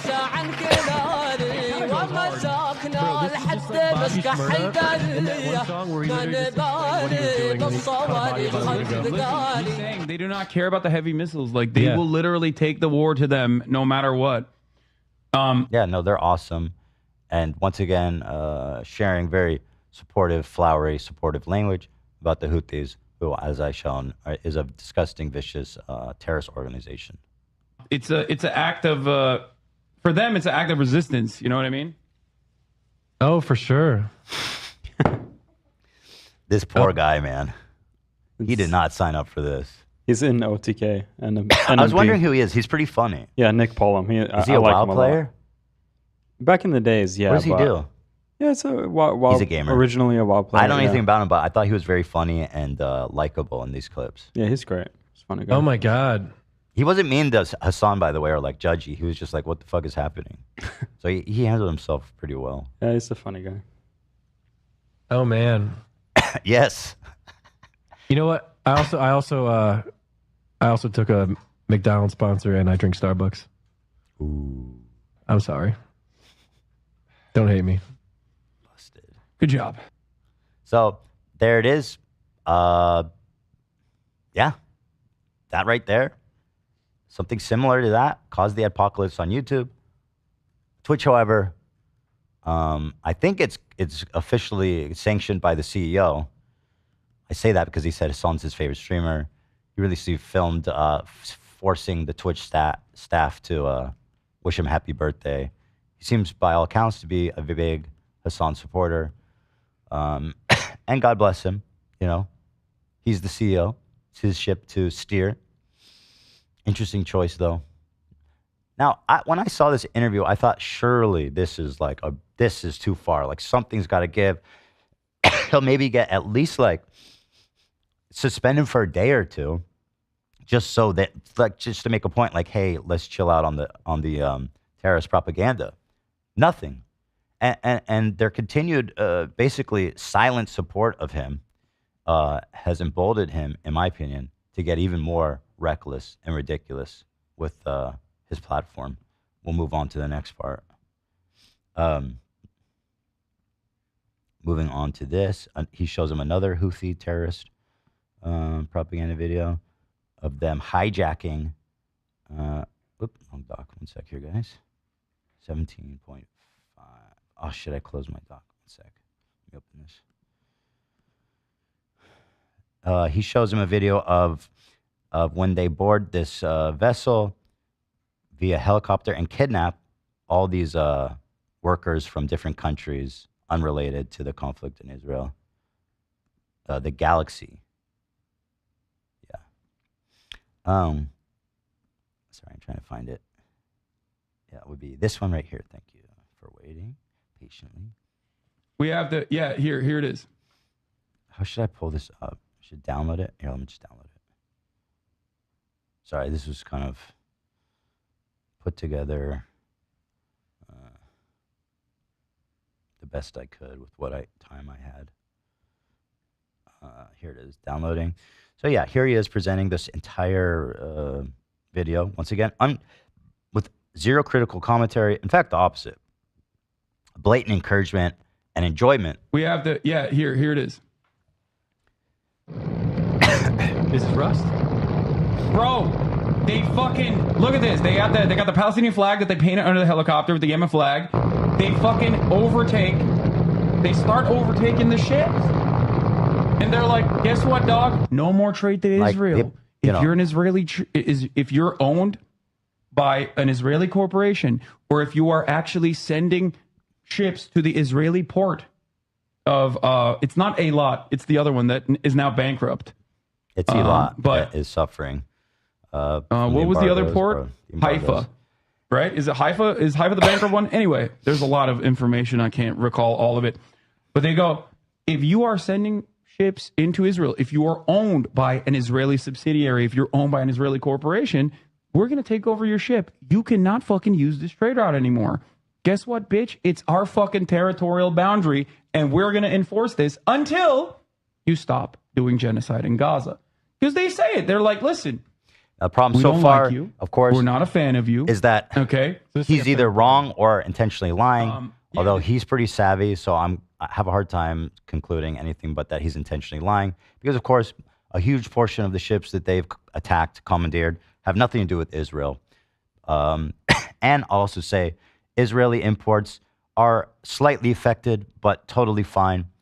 West Africa and poor countries like that are the ones being hardest hit by this terrorism, raising the cost of foods on the poorest countries that need it the most, and limiting their access to.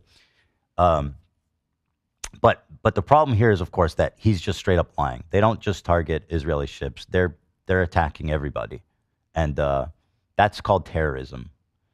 And apparently, as long as you put a Palestinian flag in your terrorist propaganda video and say you're doing it on behalf of them, you get a pass.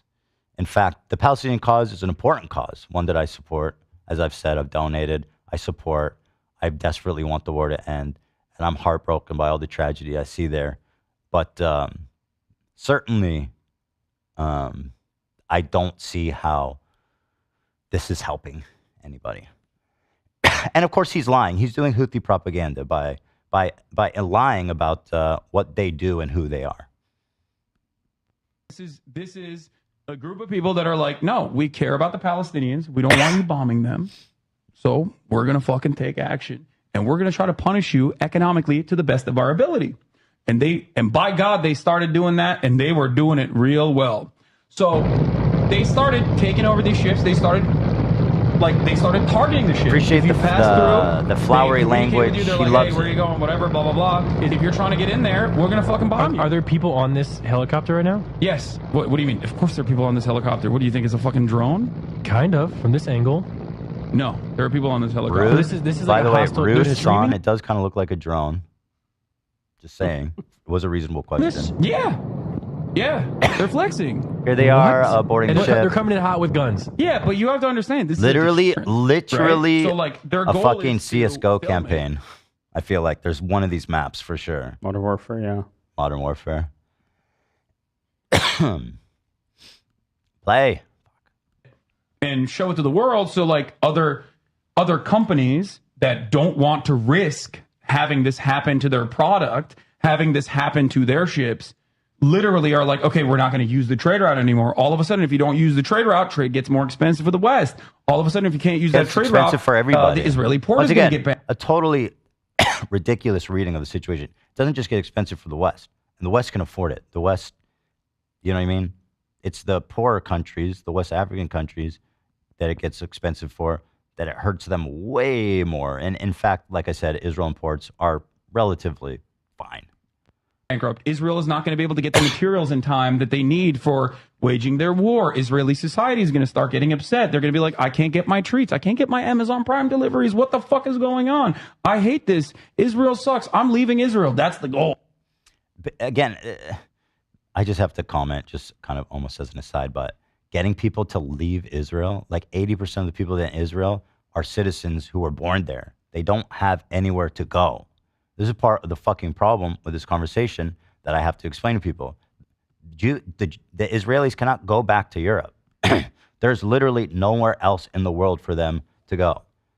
As I said, Elo's parents were born in Israel.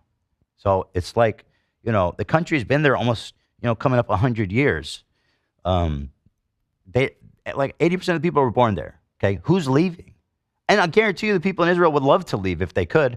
I'll tell you, I've known a lot of Israelis who are able to immigrate to America, and that's like the dream there. Trust me, you think they fucking want to be there? Most of those motherfuckers can't wait to get out of there if there's any chance. That's the truth. You know what I mean?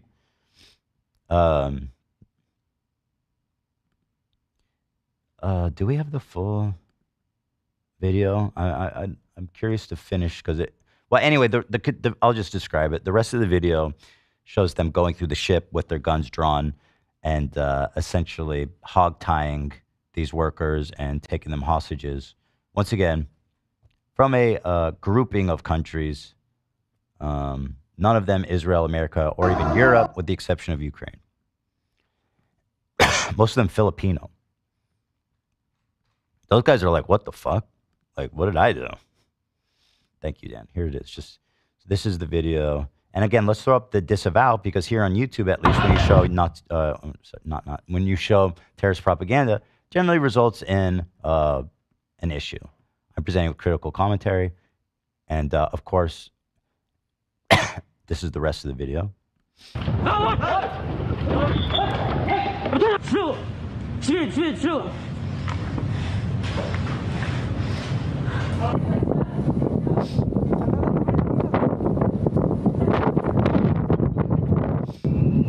Yeah, they're just going through the ship,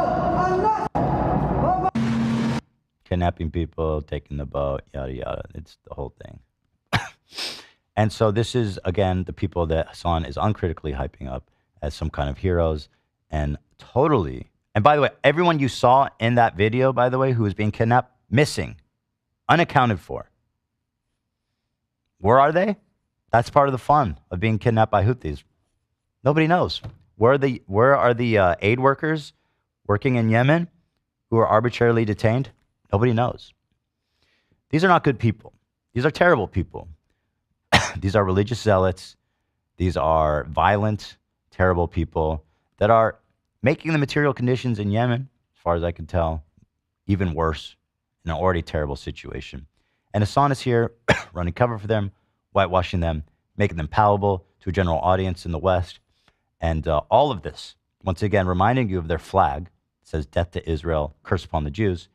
All of this contributes to a rising sense of anti-Semitism, of unsafeness that Jews feel around the world. And this, once again, blurring the line of the phrase Zionist with Jew. So there is that. Let's see what else we got here.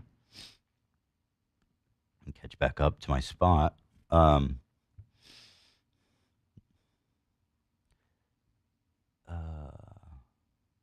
Deleted this part. And then, of course, the our lovely terrorist, cute terrorist here, was quick to embrace the meme. Now, I watched that interview with him. Even Hasan said in the fucking interview that he was surprised by how media trained he was. So why is everyone going to be like, oh, he said he's not a Houthi. He said he doesn't hate Jews. This man said in his interview he was surprised by how media trained he is. They know what they're doing. Propaganda is a big part of their arsenal. They're very good at it. But for some reason, when it comes to talking to this obvious terrorist, Hasan's like, hey, man, I'll just take him at face value. He's super media trained. He won't answer any of my questions, but I guess I believe him. Give me a fucking break. Here he is, quick to capitalize.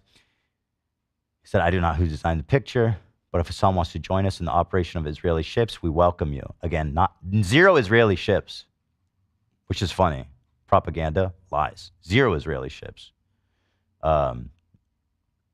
And here they are, the two amigos.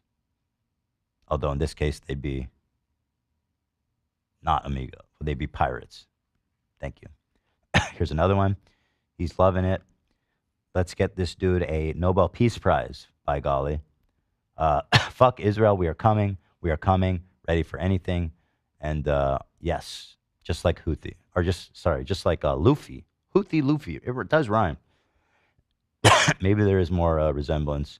But yes, unfortunately, it's hard to pull all of his tweets, although I found enough of them, clearly. But he was banned on all social media platforms. A lot of people tell you because he's being silenced, because the American government is what yada yada, and yada yada, corporate businesses, whatever. I mean, he was posting death threats against, So I think we can all agree that's probably a good thing there. So I don't know how many people still think this kid is awesome and cool, and, let's keep hyping him up. He's the man. Hasan clearly believes that as early as yesterday. He compared, once again, a reminder, he compared this kid to Anne Frank. Yes, Anne Frank, who, once again, important to say, has nothing to do with Israel. Think about how you do that in your brain, and you'll realize the problem. Anne Frank was in an attic with her family, hiding from Nazis. Her entire family, including her, were killed, except her dad. She wrote about like peace and philosophy and all. She was a lovely young girl that wrote about lovely, beautiful thoughts in her diary. She persevered through all of it with like a very positive, hopeful outlook. And that's part of what is so striking about her diary that makes it such a time-held read. You know what I mean? This kid is a terrorist, and he's posting death threats on Twitter.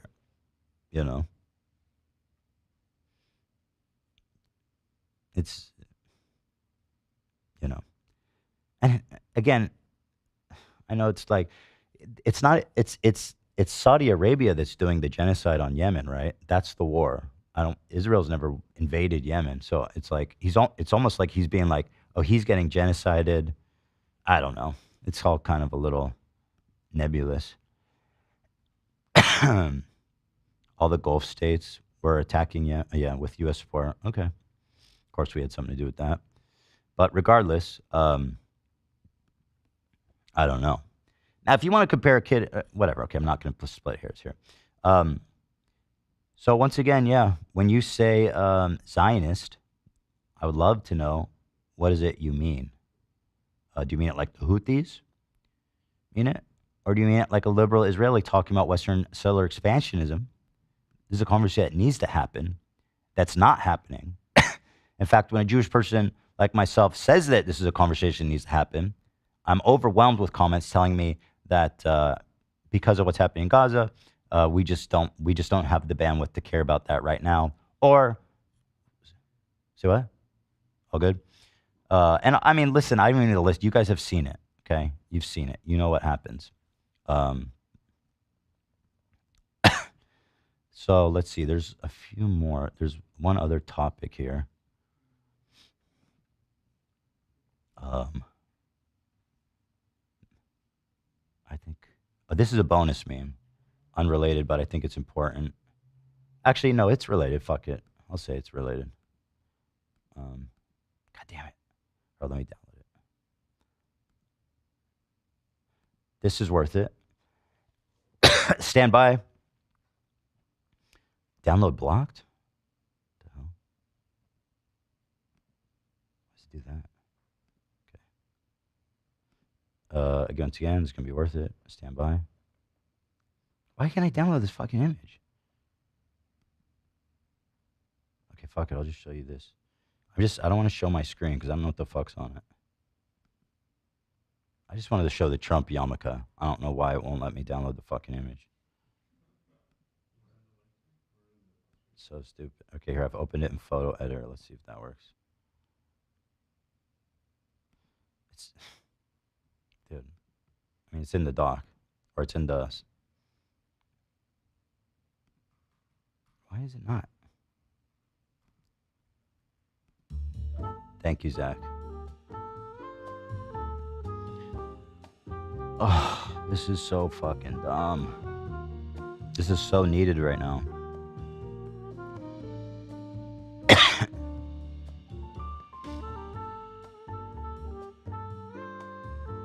Dan sent me this last night. Important update. You guys can get a limited edition. Trump being shot. Commemorative yarmulke.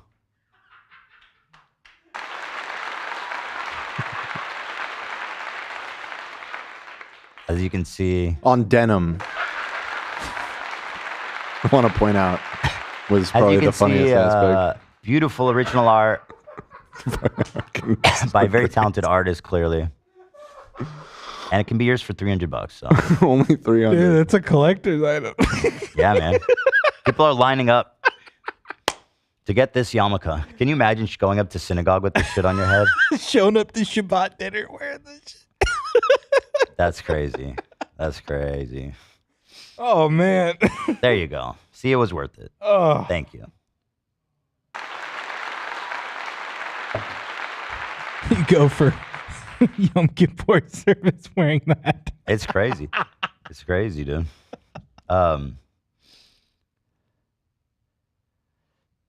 So, Doc 13. Okay, thank you. Doc 13. There's one more post here before we move on. When I started posting about this stuff, I always deal with this. So again, this is part of why I just need to talk about it. I know you guys don't like when I talk about Hasan. While I appreciate there's a lot of crossover, and I'm grateful to those of you who are able to watch us both, it's impossible for me to ignore that the majority of these people coming from are people coming from his community. Something his and his audience refused to reckon with. Hasan's whitewashing of that Houthi kid, says he wants to spear all Zionists to death, was frankly disgusting. I don't give a fuck that he's seen an episode of One Piece. I'd like to know why he's hanging out with boat captain of Chinese cargo vessels, a.k.a. a hostage. And as more info has come out about this kid being a terrorist affiliated and being anti-Semitic, lots more. There's a lot more examples. Obviously, I didn't pull all of them, but I think I pulled enough. Hasan has refused to disavow him. In fact, the opposite. He continues to prop him up as a trustworthy, reliable, good guy to look up to and to consume media and messaging from. The reason I brought this up is because this was the guy who told me to kill myself on Twitter, and I suspected he must be a Hasan fan, but I didn't know. But then, so Comrade Casey, Hasan fan, the guy who did the initial tweet, Hasan Kader. This is chat from Hasan's Discord. They're all part of this community. I mean, again, just to emphasize, I know Hasan has tried to get them to back off. I know that we're not responsible for everything we do. You know, our audience does. But for some reason, I feel that when our audience goes too far, I'm pretty quick to call them out and to try to stem bad stuff. But I don't know. Maybe I'm not. I don't know. That being said, for whatever reason, I find that a lot of anti-Semitism, anti-Zionism, weird obsessive fucking harassment is pretty much 80% Hasan fans. That's just the empirical fact of the matter.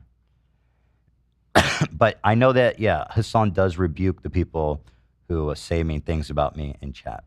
So obviously, not a personal attack, but certainly there's something in the water. Okay? You know what I mean? All right, so moving on to the final part, which is short, is Hasan denying rapes on October 7th. The popular talking point, something that I've seen, supported by pretty much the most random, bigots on Twitter to like the most mainstream commentary people. Everybody is somehow caught on or agreed. Once again, just like the Houthi spike tweet when everyone rushed in to tell me I'm fake and I'm like a piece of shit and I hate Arabs, are the same people denying the October 7th rapes. And the reason I say that, before I even watch these clips, is like, okay, the UN is often cited source by pro-Palestinian activists and all their rebucation of Israel. Well, here is a UN report, Sexual Violence and Conflict, Office of the Special Representation of the Secretary General. They did a mission report on October 7th, sexual violence. And I'll go down, I'll spare you guys this long document and read the conclusion, which is succinct and to the point. Conclusion. Overall, based on the totality of information gathered from multiple and independent sources at the different locations, there are reasonable grounds to believe that conflict-related sexual violence occurred at several locations across Gaza periphery, including in the form of rape, gang rape, during the 7th of October attacks, credible circumstantial information which may be indicative of some forms of sexual violence, including genital mutilation, sexualized torture, cruel, inhuman, and degrading treatment, was also gathered. This is the UN. In the beginning, a lot of people weren't comfortable coming forward. As time's gone on, there's more and more firsthand accounts coming forward of women telling their story of watching it happen. And in my opinion, it's impossible to deny it. And the active attempt to is vile. It's frankly vile. And it's just painfully ironic, which this whole thing is, because I feel like the left really cares about racism. You know, they've built the whole platform on it over the past decade, 2 decades, but like all of a sudden, you know, they're nowhere to be found. They're accusing women just because they're Israeli of lying about being raped. There are women on record in interviews, in these reports, on record saying I was raped. You know, it's the problem too, by the way. Generally, if you're being raped by a bunch of terrorists during a terrorist attack, you're probably going to be murdered as well. Most people raped were probably murdered. But there's still firsthand accounts, and plenty of them. And they're being denied. And it's not so much like the anti-Semitism, because once again, I'm going to do my best to separate it. These are Israelis, okay? But it's the disgusting hypocrisy. It's the cognitive dissonance. It's the like MAGA brain. I mean, this is left-wing MAGA. Following dogma before facts, all the way to the fucking end of the game, okay? And Hasan, once again, contributing to this atmosphere of disgusting rape denial, which again, something that over the last 10 years, we've agreed is a terrible thing. We've all said, you know, believe victims, support women, but apparently when they're Israeli civilians, they're lying. Here he is laughing when Kamala mentions October 7 rapes. Let's see. October 7, 1,200 people were massacred. Many young people who were simply attending a music festival. Objectively true. Women were horribly raped. Now, when she says women were horribly raped, you'll notice Hasan bows his head with a giggle. He's smart enough not to outright say they're lying, but he's signaling to his audience quite clearly, I'll say, this is not a dog whistle, it's a dog shout, that he doesn't believe them.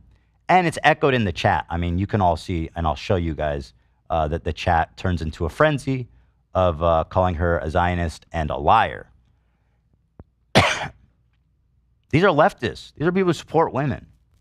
Blows my fucking mind. There's no consistency. It's a total farce. Raped.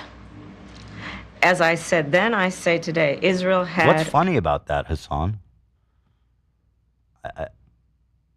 What do you think his audience is getting from that? A rightly raped. As I said then, I say... Like, did she really go there? Yeah, it happened, bro. Sorry. Let's go ahead and read the comments. Maybe I'm misinterpreting. Today, Israel... Let me zoom in so you can read this.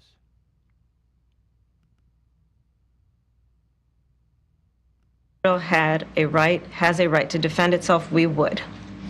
And how it does so matters. And once again, I don't even think her statement, I think she's doing a pretty good job. She says they have a right to defend themselves, as all countries do. But how they defend themselves matters.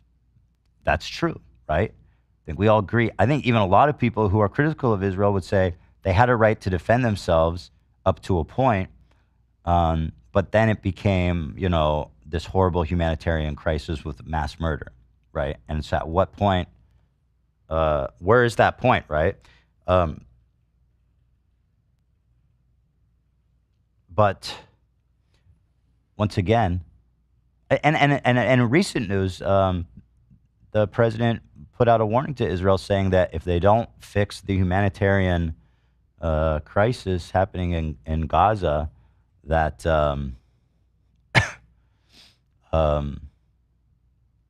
they're going to pull embargo. They're going to do embargo on arms.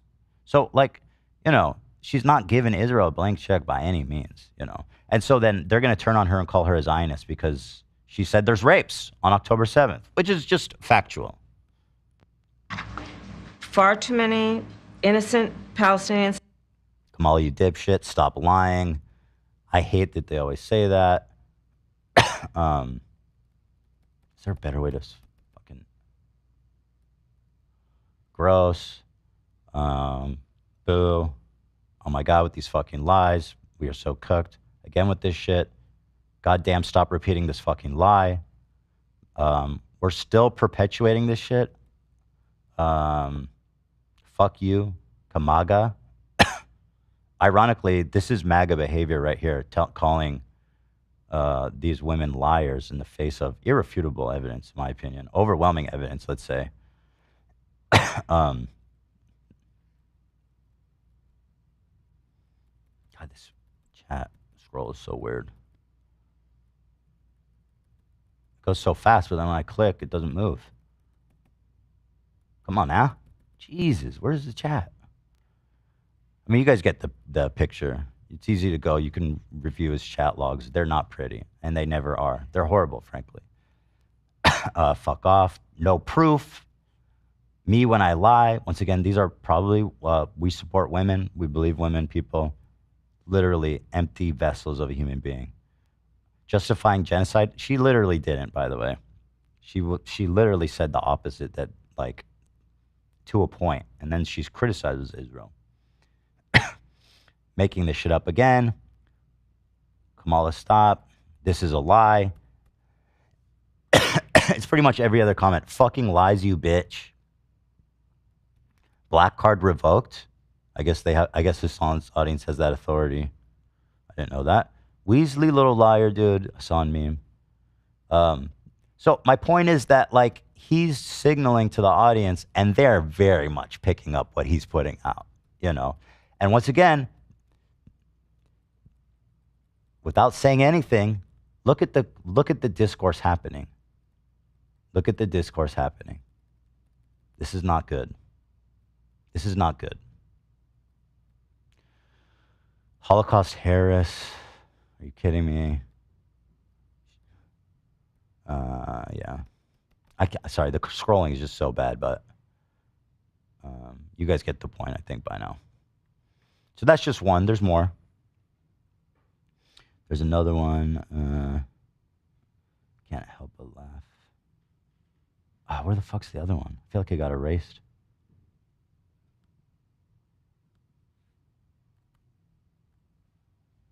There was another one of him talking to chat when he says Hamas rapes, what rapes? Where did that go? We were just, I swear, that's so weird. Is it in my Sorry, guys, give me a sec.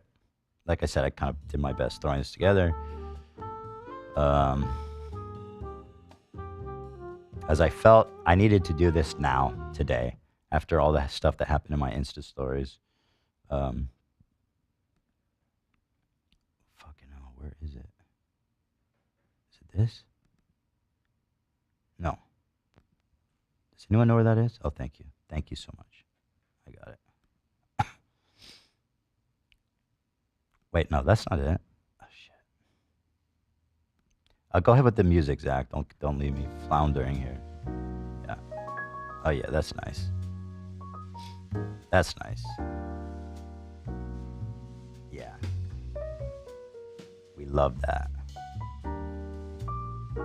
You know the video I'm talking about? Ay, ay, ay. The front fell off. The front fell off this part right here. Excuse me. Who is on first? What? But didn't we just watch it? Yeah, I'm so confused. We literally just watched it. Which one is that? Do you have a link to it?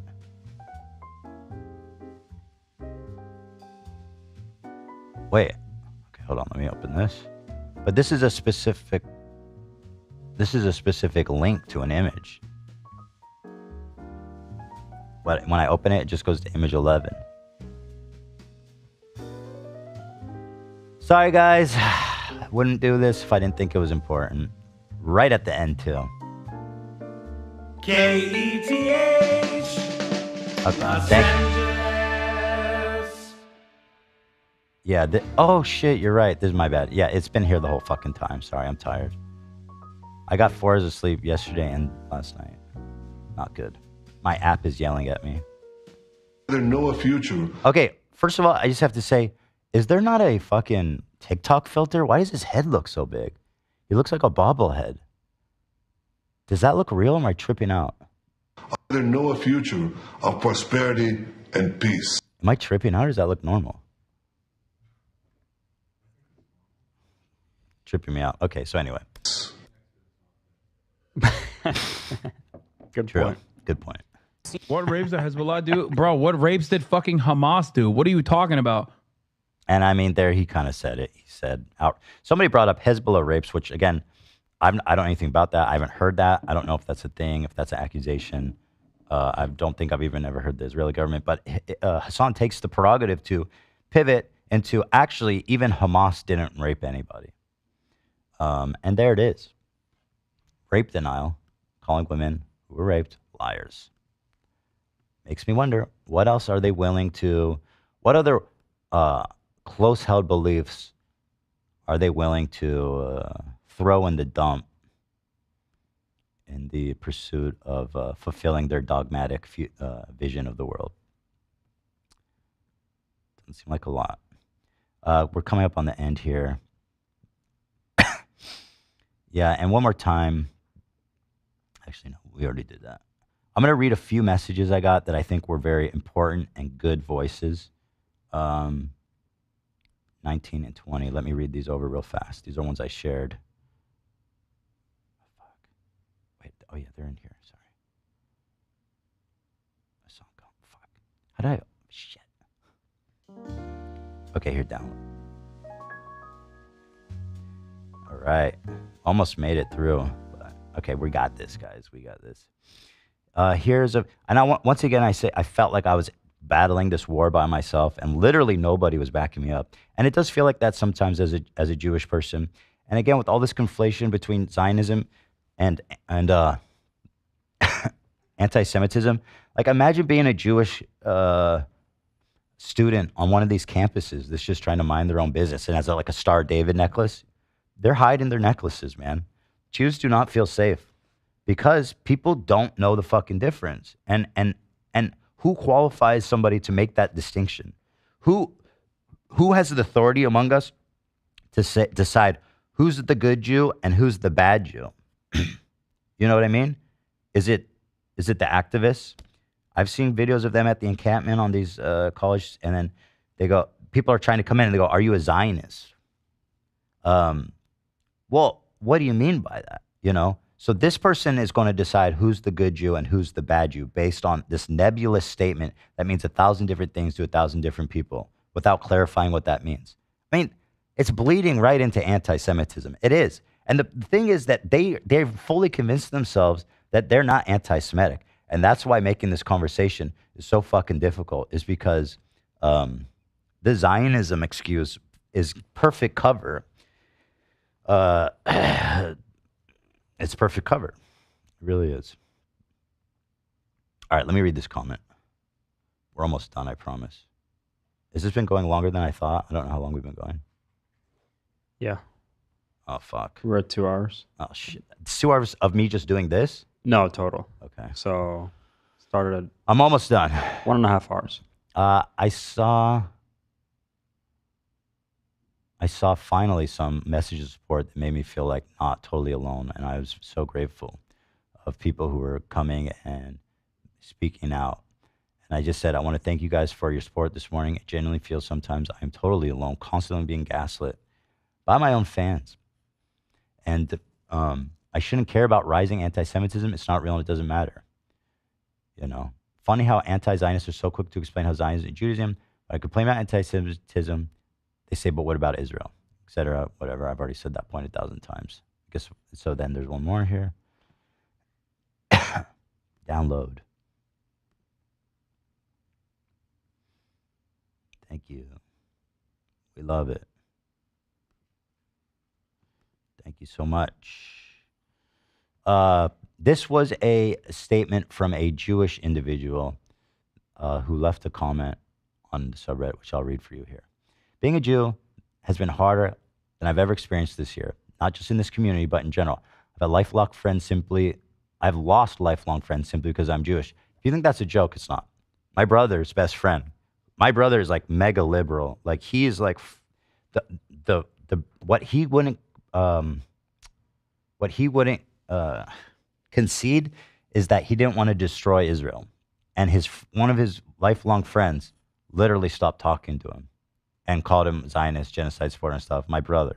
This shit is happening to every Jew across the country. And I encourage you, part of the propaganda that is really fucked is this notion that like there's the majority of Jews are anti-Zionist and don't care about it at all. And therefore, that's why you're not anti-Semitic. I encourage you guys to talk to your Jewish friends, to talk to the Jewish people close to you and ask them. Because 90% of Jews in America, by the definition of most of these activists, would probably fall under the label of Zionists. And they see people wishing them death all the time on social media, in real life. I have a friend who lives in Silver Lake or somewhere, and there's like, you know, constant, there's like a static protest there of just like death to Zionists and all this kinds of stuff. And he's walking outside his door, walking through that every day. He doesn't feel, you know, you feel some type of way. I would like to break through that stigma. Genuinely ask the Jewish people in your life how they're feeling about what's happening and listen to them. And I don't think it's going to line up with what people like Hasan are telling you. I've lost lifelong friends simply because I'm Jewish. Ethan, I hope you guys know that there are so many people who love and support you and who look up to both you for standing up to the insane amount of anti-Semitism we're all facing. Dude, my throat is so fucked. Can I get some throat goat? All right. God damn it. Ugh. I'm hot. Hold on, let me take my hoodie off. Throated. Full throated.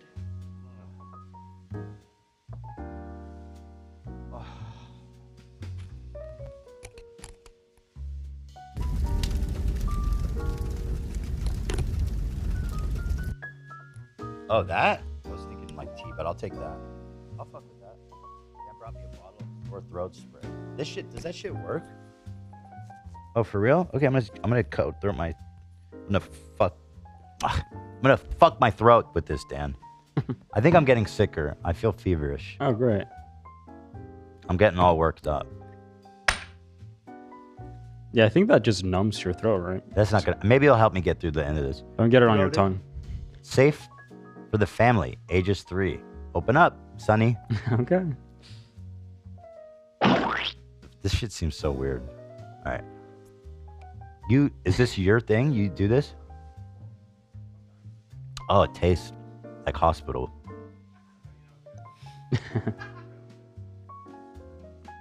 How much do you spray? Let me read the instructions. I never do that. Take a swig of it. I would. I'm not gonna read Apply it. the affected area 1 spray. Allow That it to can't be stay in real. place 15 seconds and spit out. I think this exact thing has happened before. Wait, I think that's a thing. People don't know that. I think everyone swallows it. Well, if you're gonna spray it in your throat, I don't get it how you would possibly spit it out. And it tastes sweet. They spit. This exact thing has happened before. I'm 100% sure of it. Someone clip it. How do I spit that out? There's nothing left. It went down my throat. You're dead, dude. Swallowing it was way worse and grosser. Now it's all over my tongue and mouth. Brown liquid that they spit out of their mouths. It might actually. I think it's helping, Dan. Right. It's medicine. Good point. We love medicine here. Anyway. Anyway, he doesn't love fuck with medicine. Hell no. He spirit cooks with whale heads and baby Brown foreskin. liquid that they spit out of their mouths.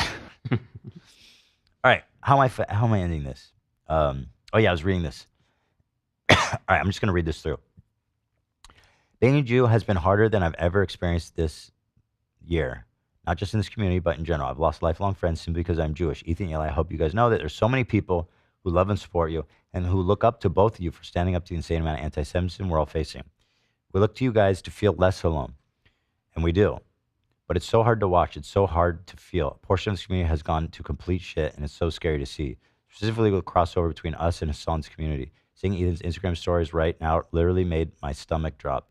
Nobody who isn't Jewish understands or even cares. At least that's what it feels like. And I have to agree. This is, sometimes, a lot of times, how it feels. When I'm talking about anti-Semitism and my supposed friend goes on stream and says like, well, that's not really a problem. It doesn't happen, essentially, is what he's saying. It doesn't happen. Everybody knows that's wrong. Nobody would be anti-Semitic. Nobody would dare. I'm off X completely, but the most popular fucking accounts on X that I'm seeing now is just straight up Jewish conspiracy theories, just vile fucking shit. Dan Blazarian, this one UFC fighter, this guy is such an idiot. And you can be the dumbest nobody and just post the most god-awful anti-Zionist or just full-on Jewish conspiracy and hate. And these posts are getting hundreds of thousands of likes. I know it's Twitter and Twitter isn't real life and I'm off Twitter, but it's hard not to be affected by that. And I mean, let's be real. If that was targeting whatever group you might be a part of, yeah, I don't think you'd be so quick to tell people it doesn't matter.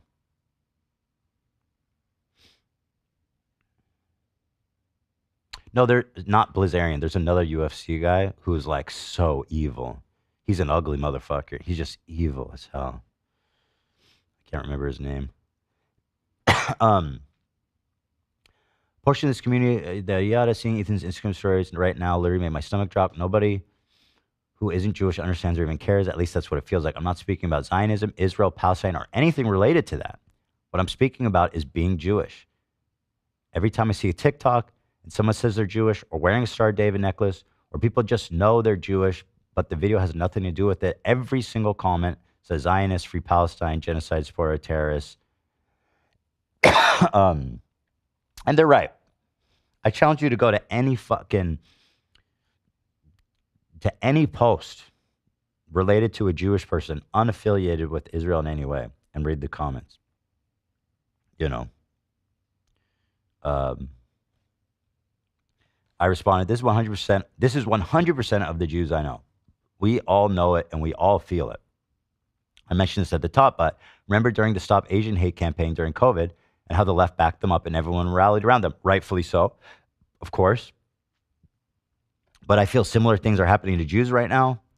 And the same people who were rallying behind to stop Asian hate are telling the Jews to shut the fuck up. And frankly, that's how I felt when Hasan made that video saying Frogan's fears are valid and Ethan's are not. And that trickles down pretty much to the whole internet. That's 19. This is 20.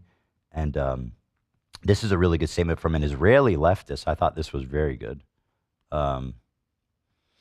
This is right on, man. This is so good. Fuck. All right. As a Jew, is there even room for conversation with you people? Using the fact the subreddit is being bombarded by pro-Palestine, quote unquote, to ask this. I'm Israeli, born and raised. Grew up secular Jewish, quickly became atheist, left-wing, very active activist. Always have been from a very young age. I must say, ever since I started seeing the shit that Ethan and Eli are enduring, I asked myself, is there even room for us in the left-wing conversation? Israelis who want peace, who act for peace, who dedicated their lives to the cause of ending the conflict. Does anyone in the left care about these people? Clearly not. Seeing what American Jews who don't even have any association with Israel, with the conflict, have to deal with. Like, I get the fuck Israel sentiment. Probably get it better than any outsider commenting on the conflict, and I do not feel like a victim. But the fact that even someone like Ethan is generalized under the same sentiment brings up a big question. Do people who support this sort of behavior even care about the conflict's resolution? Those of you who read all this, who aren't radical but do not understand why anti-Zionism ideology, such as the one that's being employed against Ethan, don't you see that's generalizing as any Israeli right-winger who voted and supports for our godforsaken government with the sentiment of fuck Hamas, fuck Gaza? Like what about the constant streams of many videos and photos of 400,000 plus civilians demonstrating in Tel Aviv and across the country for a ceasefire? What about the 2 years leading up to October 7th where Israel was in constant government limbo because half the country keeps voting to have a Nazi in charge? Sound familiar, America? Good point. And half the country sees his win as the end of their lives and they know it, which literally did happen for a lot of people. At times it felt and still does as if we are on the verge of a civil war. Does all that count to you people demonizing Zionists, or do you just want to watch the videos that enforce your hatred? I wrote this in a comment and was responded with similar what about? Of what about everything that's happening in Gaza or has been happening in Palestine since the foundation of Israel and the heinous happenings of the Nakba? I say we should talk about all that. You know where we talk about it? In the fucking demonstrations in Israel, where we demonstrate against our government, screaming our lungs out, getting beaten by police, lighting fires, block roads, and spend every day of the last year plus. If you read about it, you'll see the demonstrations have been going nonstop for more than 3 years, and honestly fighting with more and more of our loved ones in order to say, this needs to stop now. Sorry, my throat is just... I think it made it worse. As a bystander with his feet on the ground, wiki feet on the ground, I can say from my viewpoint, nothing radicalized the Israeli public more than the inability of the American and global left to include any fucking Israelis in the left conversation. This is a point that I'm so glad is being brought up. Like, when Jews see this stuff, it's really hurting. It really radicalizing people, and it's pushing everyone away from each other in just a really fucking terrible way. as if that is the way to achieve any solution, as if generalizations aren't good only so far. If you ask me, this is the most extreme case of the left eating itself I've ever seen in my life, literally with its own activism, radicalizing and alienating people of Israel, so that we now not only hear any lefty is a traitor in here, which has been going on for years, but also every fence sitter that has ever existed knows that they would be naive forever believing the world doesn't hate us, and if they do it, it must be because of anti-Semitism. Oh, it's interesting. Never heard that one before. And then when I see what happens to Ethan, I'm baffled. Maybe they're right. Maybe it's all anti-Semitism. Maybe the crazy Passover songs from my childhood were right, and in every generation they do come for us. Don't actually think so, but I do see that even an American Jew who's arguably recused his Israeli wife from the fate of being born in this death-stained, horrible Holy Land, who donated $1,000 to a Palestinian organization, is constantly and maliciously being harassed online for being a Zionist. Do you think people who do that have any desire to have a conversation or an understanding or, God forbid, a positive effect on anything that they actually happen in the Middle East?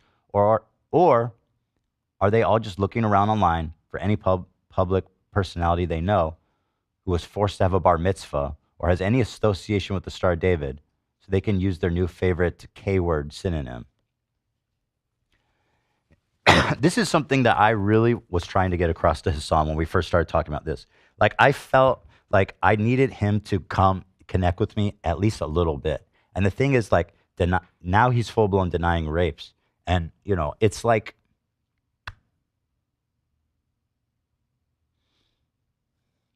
I don't know.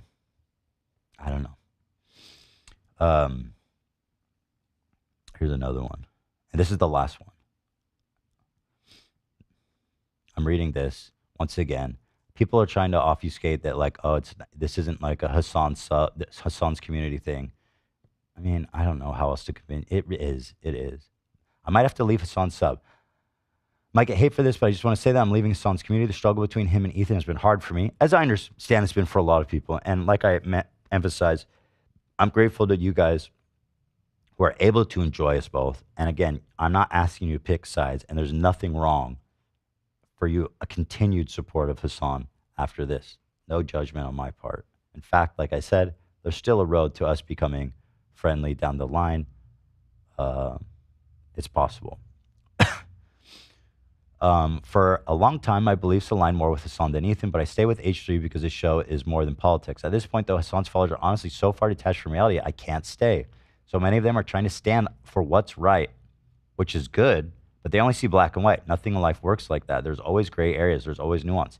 Ethan can acknowledge that what Israel is doing is wrong while still acknowledging the pain his people are facing. Hasan's community can't seem to see that there are two sides and that the other side are still people, even if they are wrong in their opinions. Well, I don't think, like, I'm not supporting the Israeli government. I can't follow any ideology that blindly. I don't know what the solution for the war is. I'm not a professional in any area that would have any weight in these matters, as I am sure much of Hasan's community is the same. Yes, I have opinions, but I'm always open to hearing others and learning more. I refuse to be part of a community who think their way is the only way and then choose to degrade anyone who doesn't think the same. It's a shame because I've learned so much from watching Hasan, but I can't take the hate anymore. So, I mean, I heard that Hasan Mods implemented a no more Ethan posts. I mean, for the past year, since October 7th, his subreddit has been essentially a second Snark subreddit, just dedicated to obsessively hating me for everything I do. I don't know if you guys have been there. But so they've enacted a no Ethan a rule, unless it's like directly related to Hasan or something like that, which, you know, is probably a good step towards trying to prevent the nonstop onslaught of harassment that I get from his maniacs in his audience. You know, and even as I type this to you guys now, should I mention the thing that we talked about before the show? Like I feel like I should, but this, unrelated to Hasan.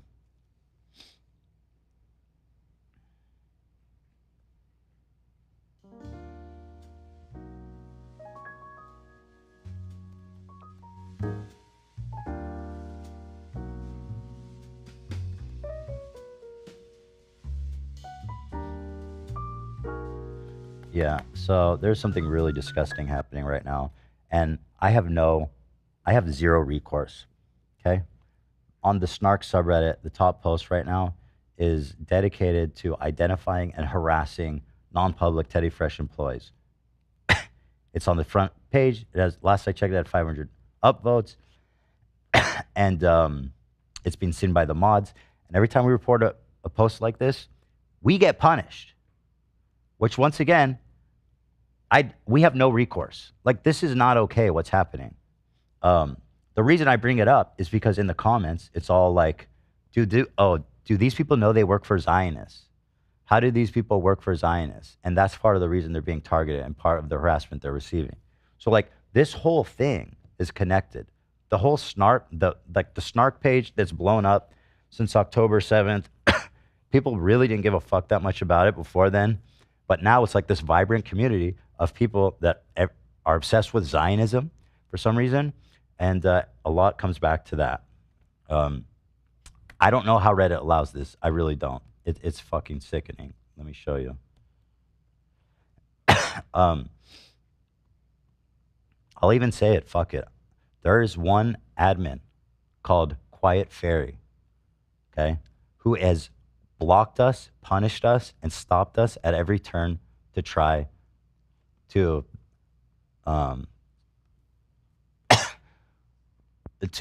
stem the flow. My brain is fried. To try to stem the flow of nonstop terms violating harassment. And we're at a dead end. We're completely powerless to these people. They can talk about whatever they're showing this, but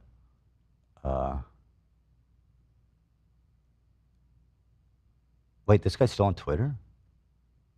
Oh, he responded to me. He says he doesn't hate Jews. That's great. Super believe you. I guess just link it to me. I don't need to fucking browse this shithole. It's in the doc. Rat hole. You can talk louder. I can't hear you. I can't hear you. It's pinned at the top of their subreddit? Oh my God. Oh, so it's even worse than I thought. It's pinned. So the mods. No, it's not. I can't find it. I saw it before the show. Oh, they erased it? Yeah. We reported it, and we were trying to contact someone at Reddit, and we were trying our best because, like, our employees at Teddy Fresh who are non-public do not fucking deserve to deal with these types of people. It's just... So maybe someone got to them. I don't know. But Snark docs backup. What is this, love? It's a PDF of the whole page. I said it before the show. Oh, nice. So they're calling out by name. I don't want to show his name. They're calling out by name, linking his Pinterest, accusing him of plagiarism, which is dumb and stupid. Obviously, this is her favorite thing. And linking directly how to harass him. A mod here even has stickied a post, further context, giving, so the mods are here and they're co-signing it. In fact, it was pinned as far as I know before it was erased. If you look on this PDF, on the top right, you see the green pin, top right. Yeah, you're right. So what happened? It's like, is it pinned or is it erased? It's unpinned and locked. Oh, it's not erased. It's unpinned and locked. It's unpinned and locked. Okay, well, good. I'm glad we have this. So let's see, they're harassing her. They're looking up their socials, and then they looked up another one of our employees. Showed her name, her job at TF. They showed a post of her talking about the war in Gaza and supporting the people of Gaza and criticizing the Israeli military. And then people said, oh, we need to do. Let's see, do they know that they work for a Zionist? You see that? And they say she's definitely getting fired and whatever. Doubt Ethan knows he'd be on his story raging. Shut the fuck up, dumbass. And then here's another post. with two people's names, their Pinterest, their IDs. They're literally making it their point to target and harass non-public people. This has to be against Reddit terms of service. It has to be. And it's a long pile of stuff that they've just continually fucking do. And it's all fueled by this same, the reason I bring it up now is part of the same fucking flame of crazy Zionist hatred and this catch-all term that's being deployed against pretty much every fucking Jew. And, you know, when you convince yourself that you're up against Nazis, you can pretty much justify doing anything to them. We grew our whole lives believing like the Nazis were the worst, they're just plain evil, and you can only imagine, you know, what we would have done to a Nazi, that just pure, and so we all grew up with that, this perfect idea of evil. Now the left has, you know, perpetuated this idea that Zionism is Nazism. Except, wait, what is Zionism? Okay, well, everyone has a different opinion. It means all these different things. These people, they say, I'm anti-Zionist, and they're giving themselves all the freedom, all the permission they need to do the worst things imaginable to these people. It's fucking insane. It's disgusting. I hate it. These people are sick, and Reddit is complicit, and Twitch is complicit. Like, I just don't understand what the fuck's happening. Am I just powerless to stop people being non-public people being fucking bombarded by you know what I mean? Is this not targeted harassment? That can't be normal. Pinned on their front page. I don't know what to fucking make of all this shit, but it's sick. And that's why I bring it up. And honestly, I don't really have a lot more to say about it. I'm sure I missed something because this was whole fucking messy. There's a lot more I would say about Hasan, but I try my best to keep it only to like the most like straightforward, in my opinion, irrefutable points, which is that this Houthi kid is a fucking terrorist. He shouldn't be glorified, okay? And that the Houthis are terrorists who should not be glorified, okay? And that Hasan, even though I don't believe he's anti-Semitic, is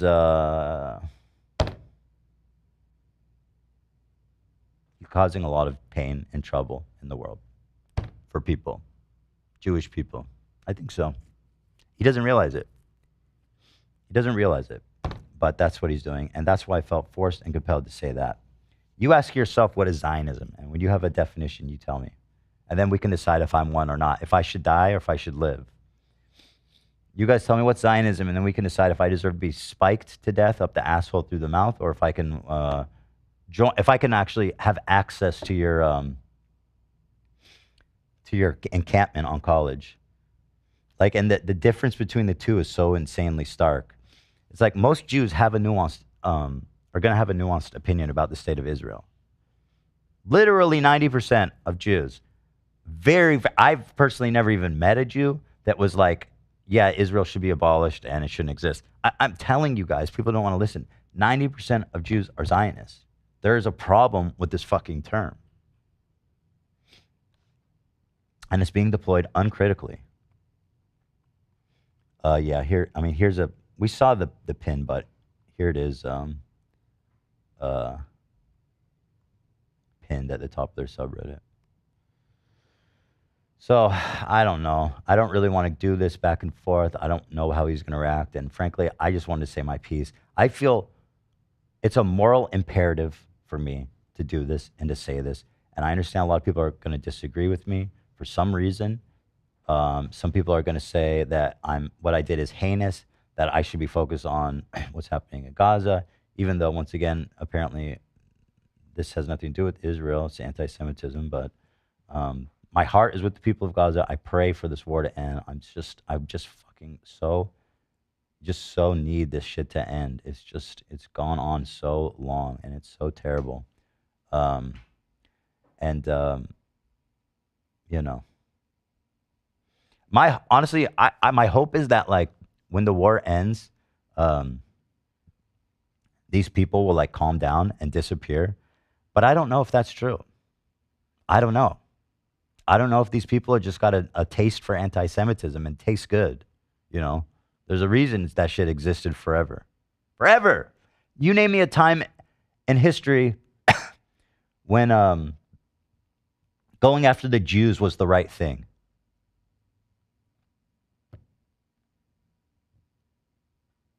They're Zionists. Okay. Got it. That's all I have to say, I guess. I don't know. I honestly felt like I had no choice. I had to do it. And I'm sorry. And it is what the fuck it is. That's it. You want to say something, AB? Yeah, there's a lot of layers to this, and it's a little tricky for me to navigate. But first and foremost, I don't want to take away from how you're feeling or what you're experiencing, because I know that anti-Semitism is on the rise, and I know that you are definitely a victim of it and a target of it. And I like Hasan as well. And well, Hassan's telling me it's not real. Sorry, I don't want to interrupt you. No, you're not interrupting me. Well, on that point, you're talking about the clip with Frogan, whenever he said that he said anti-Semitism is a form of bigotry that is not accepted, while Islamophobia is a form of bigotry that is accepted. That's exactly what he said. I think what he was trying to say is that because of stuff like the Holocaust and all the persecution that Jews have gone through, it's known that it's not accepted. Of course, people still do it. It is on the rise.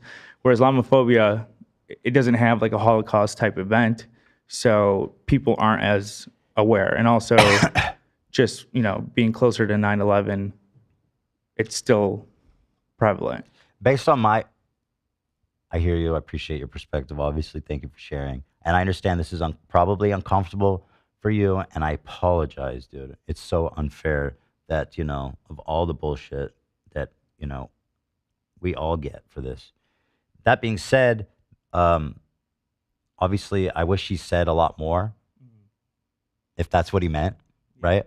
Because apparently, I think words matter, especially when you're talking about something as delicate as that, especially when you're talking about your friend who felt victimized by one of your mods, and just blankly defending her.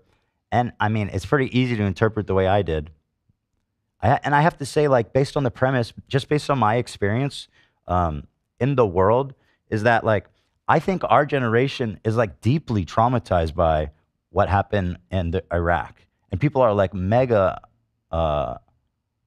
support. I think in general of our, woke audience, like, people are mega supportive and aware of Islamophobia and anti-Arab hate just because of what happened. And our generation carries a lot of guilt, right, for what happened. And so I see a lot of people who understand that perspective, right? Like, but what I'm seeing more and more of every single fucking day, I've never seen in my life, is just out and open, blatant, unchecked anti-Semitism. Just out in the open, blatant. It's everywhere. You can't miss it.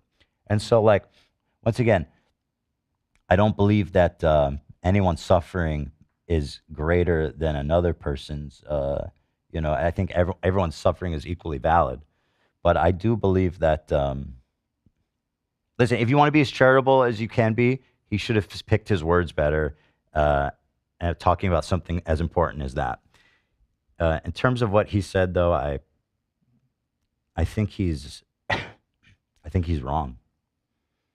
And I think it fucking sucks that's his opinion. I don't want to say too much because I don't want people to take us talking out of context or try to make it something it's not. Yeah, but we're happily, we're friendly discussing. Yeah. Before and after, we remained friends, and me and AB are great. And we're going to Vegas together. I'm excited. Because Lena is back. Your girl is in the tourney. But sorry, is there something else you want to touch on? No, that's it. I mean, Hasan I'm sure I don't know, but he can defend himself. I'm probably not the best at it. Not the person to do it anyways. I appreciate the voice. You know what I mean? Yeah. And it gives me the opportunity to respond to it too. Because, like,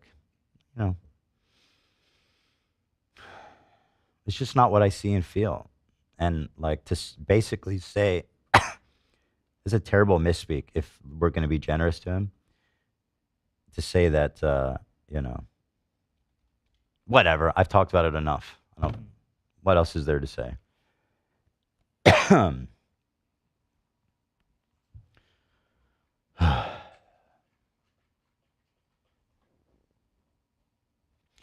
Should we do some? Yeah, we'll probably end it. But do we have some kind of like vibe cleanser? Oh, cookies. Oh, Nate, that was Nate's fault. Nate said cookies. Let's eat the cookies. I mean, doesn't really brighten up the mood, but Liam from One Direction died. Oh my God. Yeah, that's fucked. Was it a drug overdose? He was in the dock. No, I think he unalived himself. Oh my God. Oh, go ahead. He fell off a third-story balcony in Buenos Aires. Which guy was that? He was the one who I had a write-up for today. Liam Payne? Yeah. Wait, he looks familiar. He was in One Direction. Wait, didn't I just see him all like on a balcony, like flirting with fans and yeah, stuff? that was what I was showing you. Like that was last a weird week. clip. Well, yeah, people were. Wait, you wrote about speaking- him? That's who we were going to talk about. He was going to be today. our main title. And he just died? Yeah, so in a way, it's hard to have conversation. May have gotten in the way of us talking about someone who was falling out of a window or a balcony. Pain. Let's Silver give it up. lining. You know what? What's better than talking about suicide and cookies? Oh yeah. That's the name of my memoir. Any Mudang? You got a Mudang report, Dan? Yeah. Dang. All right, let's just. Oh, Dan sent. Okay, good. We have something to break the ice. I'm trying, man. I'm just going as fast as I can. Guys, it's good news. Whatever side you're on, whatever you believe about this conflict, Jew, Muslim, Christian, everybody get in line for this once-in-a-lifetime collectible. Damn, that's sick. This is your one chance, guys. He's wearing a white glove. Holy fucking shit. I have need to say, buy one. I have to Please. say, for as fancy as they want this to be, that art sucks. Horrible.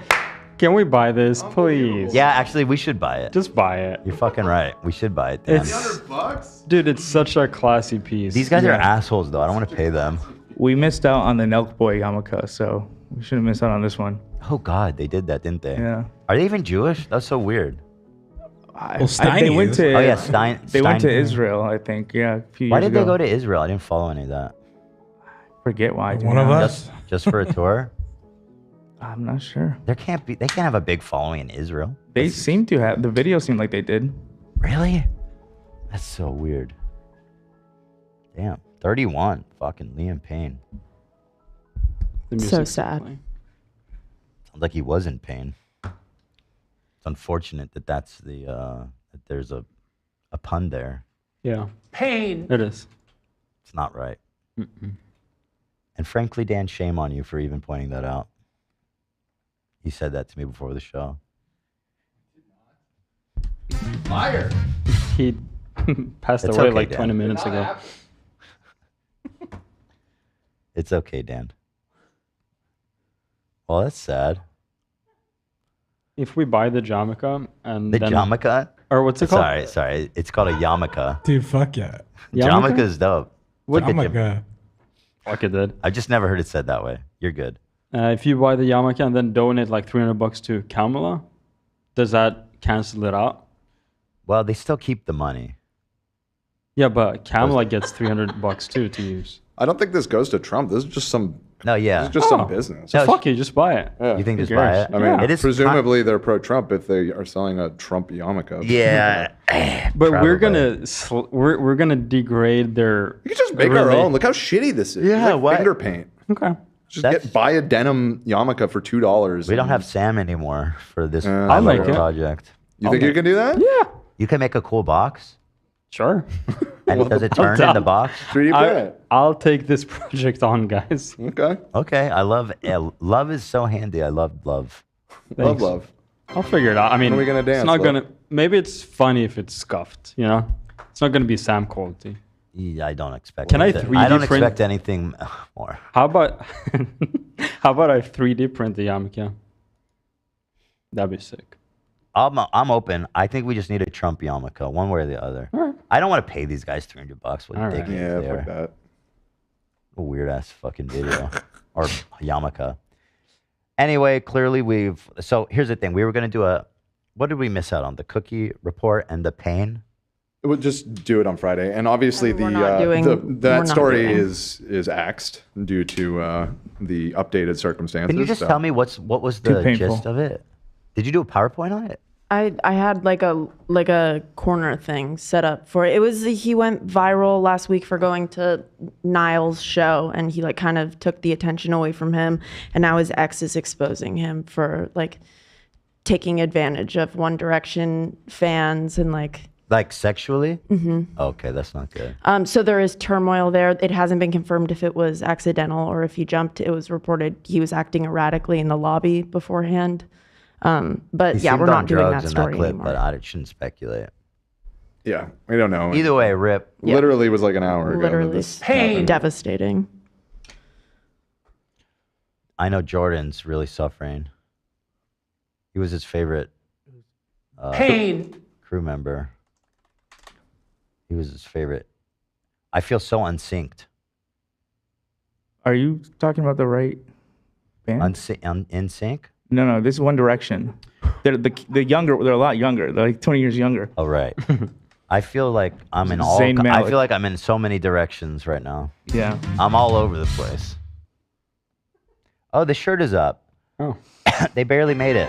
If you want to go back to happier, simpler times when we were talking about Mudang and pygmy hippos around the world, check it out. We finally got the page up. Is it on the homepage? Let me see. Do I need to link it? Yeah, go to the homepage. Boom. Made in USA. We love it. Click it. I didn't decide yet, but probably like 25% or something to go over the finances, but will be donated to the San Diego Zoo. But they gotta step their shit up, dude. They need to put some respect on that hippo's name, man. In San The Diego. pygmy. Yeah. A Kobe. Kobe. You know what? You can't even remember the name either. You know what, Dan? I'm sick of them treating our pygmy like a pick-me. Don't even pretend to be in a Kobe stan. What do you know about a Kobe? I'm sorry. Are you ignoring that incredible pun? I actually missed it. I made that pun in the video. What'd you say? You did? Yes, I did. I said, "Pick me, hippo." I said. Oh yeah. I resent that they're treating this. Whatever. Yeah. No. Olivia did it. Olivia, you stole Olivia's bit. Thank you, Olivia.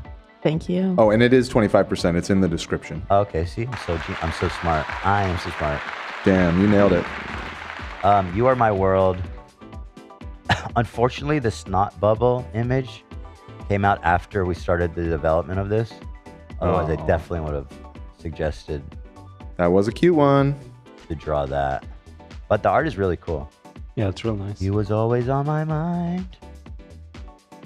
So yeah, we're running out of time, and frankly, the fun is over anyway. So here's what we're gonna do. We're gonna say a ta-ta for now. We're gonna thank all you guys for watching. I want to emphasize once again, you guys can watch both of us, and that's totally fine, and it's totally great. It's not personal. I, as a Jewish man, felt a moral imperative to say something, and so that's what I've done. I've said what I had to say, and that's it. Beyond that, we are doing a member stream tomorrow. We're back. We're so back. Bruce, are you for real? No way. So I told Love that Bruce is a mega Godzilla head, and I guess you're a yeah, big on kaiju, Godzilla. a kaiju head. Kaiju.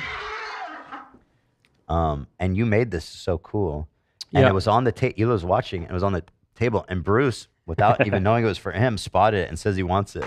That's yours, all yours. Cheers, buddy. He's gonna love this. I think it's glow in the dark. I'm not 100% sure. You I said think. that, but oh yeah, it is. It is. Oh, it is? Okay, It just cool. needs to be charged up. Yeah. Yeah, it needs to be juiced up. Oh, he's gonna fucking lose his mind. I'm gonna film it and send it to him. Okay, great. I'm gonna make an even bigger one, like a massive one. So nice. I could probably make it the same size as him. Are you serious? I mean, be a lot of money, but I could. How much would that cost? Theoretically. It's just a lot of resin, right? Or whatever. Yeah, take time is probably the issue. Does it cost maintenance on the machine to do something like that, like a car? I mean, no, not really. No. Not on private use, but durable. if you were using it for like business, you'd probably want Non-stop. to calculate the maintenance. But yeah, it's awesome. Actually, I just realized I have access to one of the world's largest 3D printers. And you're just saying this now? One of my best friends works in the film industry, actually, and his company has like this industrial. You can use it, or do we have to pay him? We probably have to pay at least for materials, but he's told me before that if we ever want to print something huge, What would be funny? You know, it'd be funny if we make a life size of Cam sitting and just put him in that seat. just 3D print ourselves a cam. Oh, Yeah. Just as good. If only. We won't ask us for food. It's a plus. Do you think we could print it and then we could have sort of like a Geppetto wishing upon a star type situation where it comes to life and becomes it? Well, you're giving it is like- away. That's such a genius idea. You shouldn't have told me that. Oh shit! Should we button? Nah. But we should do that. People didn't make it this We far. should wish upon a Let's be real. Who was watching this deep in after all that shit? Yeah, you're right. Almost 40,000 people apparently. What? Tell me. Actually, it's dropped to 38 now. It was at 40 for a while though. Should I turn on the chat for the last 2 Yeah, you can minutes turn of the it on. show? I have genuinely no idea how people are going to react to that. But the good thing is that I spoke from my heart, and I was thoughtful, and I said what I had to say. And so ultimately, however people want to take it, I did my best. I expressed myself the best I could. Well, that's probably not true considering I'm on no sleep, Jerry. No sleep. But Yeah, you hit us with a little surprise this morning. what was that?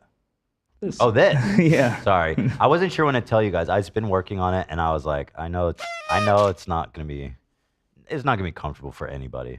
I had a suspicion. Yeah, we knew you were cooking. Yeah, I mean, yeah. I spotted it at like 3 a.m. I may have tipped some of them off. Yeah. Well, we're over it. We're done. And now people are talking about how fun all the episodes were this week. Sorry, I had to do a combo breaker, but the fun continues. Combo breaker. The fun continues, my friend. We shot something very fun yesterday. I think it's going to be. Just say what it was. You always have to spoil everything. Oh yeah. Don't leak this one. Okay. Keep it a mystery. Well, can you say why we did it? No. What do you mean? Why? Because it was That's fun and gonna awesome give it and away. cool. Why? No. That's why. I know exactly what it's saying. Yeah, that's gonna give it Oh, away. yeah. Well, yeah. I mean, you could just say general. that's yeah. okay. No. We shot a Halloween video because Yeah, we shot a video for Halloween. I just won't don't say what we did. Exactly. That's fine. Okay, fair enough. Just that we did a Halloween video because everybody's been clamoring for it because they love our Halloween content. They do. And we have this year, we're planning a They love big, it. great, fun episode this Halloween, guys. We are cooking something up. We're doing more than cooking. We're deep frying, dude. We're cooking? Well, We're okay. annihilating. What's a complicated form of cooking? Sous vide. No, you'd have to Cannibalism. say we're cooking a buffet or something. That's just like eating adding people, a. Zach. Yeah. We're whipping up an entire buffet. We're Yeah. sautéing. There you go. It's a smorgasbord. It's a smorgasbord. Smorgasbord. We're slow cooking, Roasting. roasting, toasting. That's right. That's all I Bofa. got. Bofing? We're bofing. Bofa these Boofing. nuts.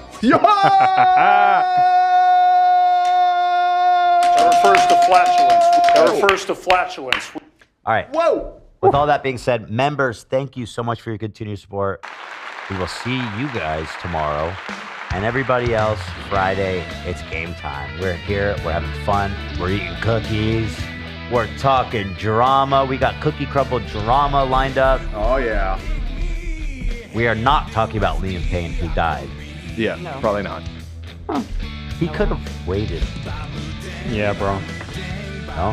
For the highlight. Too soon. Is that button? No. No. No. Just but to an acknowledgement of, too soon. Well, It sounds like it was you put a lot of work into it. That's all. Oh, that's a thank you for saying that. But it could have been worse. We could have been talking about it. I think that it would have been That would have much been worse. fucking crazy. Yeah, that's what I'm crazy if we're saying. in the Like middle of talking that's about it. the good that came out of today. You think that would have been worse? Oh, absolutely. It was like that time we joked around about. Imagine we didn't know and we were just shitting on him. Like, Yeah, what a exactly. weirdo, That fuck literally this is guy. what it would have. Yeah, that's what happened. Just People would have blamed us. Probably. Yeah, seriously. We joked That's around. the issue curse. Dodge. Like at the beginning of the Johnny Depp thing, like I think I made a joke like, oh, what if we all just dress as different Johnny characters? And I'm like, watch, the next day we're gonna be listening live, and there's gonna be some crazy abuse allegations that come out. You're gonna be checked as Jackie Boy. Yeah. He's been around long enough, right? Who? Is there accusation against Jackie Boy? I feel like there has to be. Who's Jackie Boy? Jack Jackie Black? Boy. Jack Sparrow? We're talking about The Shining, right? No. Jack Nicholson? We are Johnny Depp. We are different universes. Yeah. bro. What the hell? Jackie Boy. Never mind. I need sleep and I need food. All right, go get sleep. Yeah, you say You need some cookies, bro. You've got to let me try one of those. Let's just tomorrow. No. Can we just take one? No cookies for you. And split it up? No or cookies half for of you. one? You I own them. promise I'll use it. I know. I do own them technically. You own those cookies. I will That use is a knife. I will use a knife. Okay. If you use a knife. The thing is, I wanted you to try it after so we could decide if it was worth it. I've tried it before. Okay. them off. You have to. I tried the cinnamon one before. I'll get you a friend brought it. My favorite one is the tres leches thing. I haven't tried any of the other ones. That's the one that's like a pie? It's like in a little tray and it's kind of wet and kind of stuff like that. You just, damn. Is there one by you? Where's everybody going to crumble cookie? Nah, I travel for it. How far? There's a lot of them. No, there's a couple here and there. You know, if I see it. Oh, you postmated that? And it came in such a nice box. Very nice. You know, I've learned that if you go somewhere and you bring a cookie crumble box, you're the life of the hero. party, bro. There's another one people bring that really brightens the day is the mochi donuts. Have you tried that? Oh, I have. I love mochi donuts. Ali brought that to the studio. Yeah, Ali brought them once to the studio. Yeah, that's right. So fucking good. All right, so what's I the got you, plan Nate. here? I'll cover you. Should I just take a little slice from one cookie, or Yeah. can I fuck it all up? Don't do that. Where's the God cam here? Just I need one. the God cam. I'm gonna try the chocolate chip. We're not Is that chocolate seeing- chip. What are you pointing at? What does it look like? Hey. Oh, you're Do you want to bring the box to the? Yeah, just bring it over to your desk, dude. The one. Well, I don't want to give it away. Should I save it for Friday? Yeah, let's save it. Let's save it. Away. 4 ounces of cookies. We Well, need- I mean, everybody. If you look it up, All you right, know I'm just the trying a revolving piece, and I'm thing. Yeah, leaving we it. need something joyful. You're eating it off camera, bro. That's what I'm saying. I'm People want- saving it. He's saving it. I'm saving it, Dan. I know Ethan hates me now. Somebody, Sadat just sent a members milestones. A members milestone said Liam Payne died. Did you guys Blueberry? talk about it? That's so sad. Funger, Nah. That flip- brother, we just dodged a Blueberry. major bullet. Blueberry we just dodged a muffin. major bullet. No, we did not talk about it. Thank you to all the mumbers. Thank you, all the mumbers. Should I give my opinion? can't- I'll hold on. Well, Yeah, I guess. give your in-depth Pretend I opinion. tried on it. this. Or, bro, I can't even talk. How did I get through that? Pretend I didn't try it. No one's watching. Was I this. coherent through that? No. All right, guys. I've said goodbye 20 times. It's time to say Yeah. goodbye. Go to teddyfresh.com. Pick yourself up a mood, dang it. Shirt. Not dang it. A Kobe. A Kobe. And pick yourself up a Trump victory yarmulke, guys. It's limited time. The denim kippah with the image of Trump. The new item in the art collection of the David Reutemann luxury Judaica design house. Fucking video, bro. The white glove. We should do an H3 one. Each product created by David Reutemann Luxury Judaica is not only a wardrobe item, but also an expressive artistic statement that emphasizes the individuality and unique style of its owners. Being a fucking Trump. I don't know how Being to a end fucking this. dumbass. Terrible taste. I don't know how to end this. All right, thank you, Zach. Zach's trying to go home. I agree. All right, everybody, we'll see you tomorrow, and then we'll see everybody on Friday. Thank you guys for listening. Wish y'all the best. I love all you guys. Thank you. AB, Lena, I love you guys with all my heart. And that's what it is.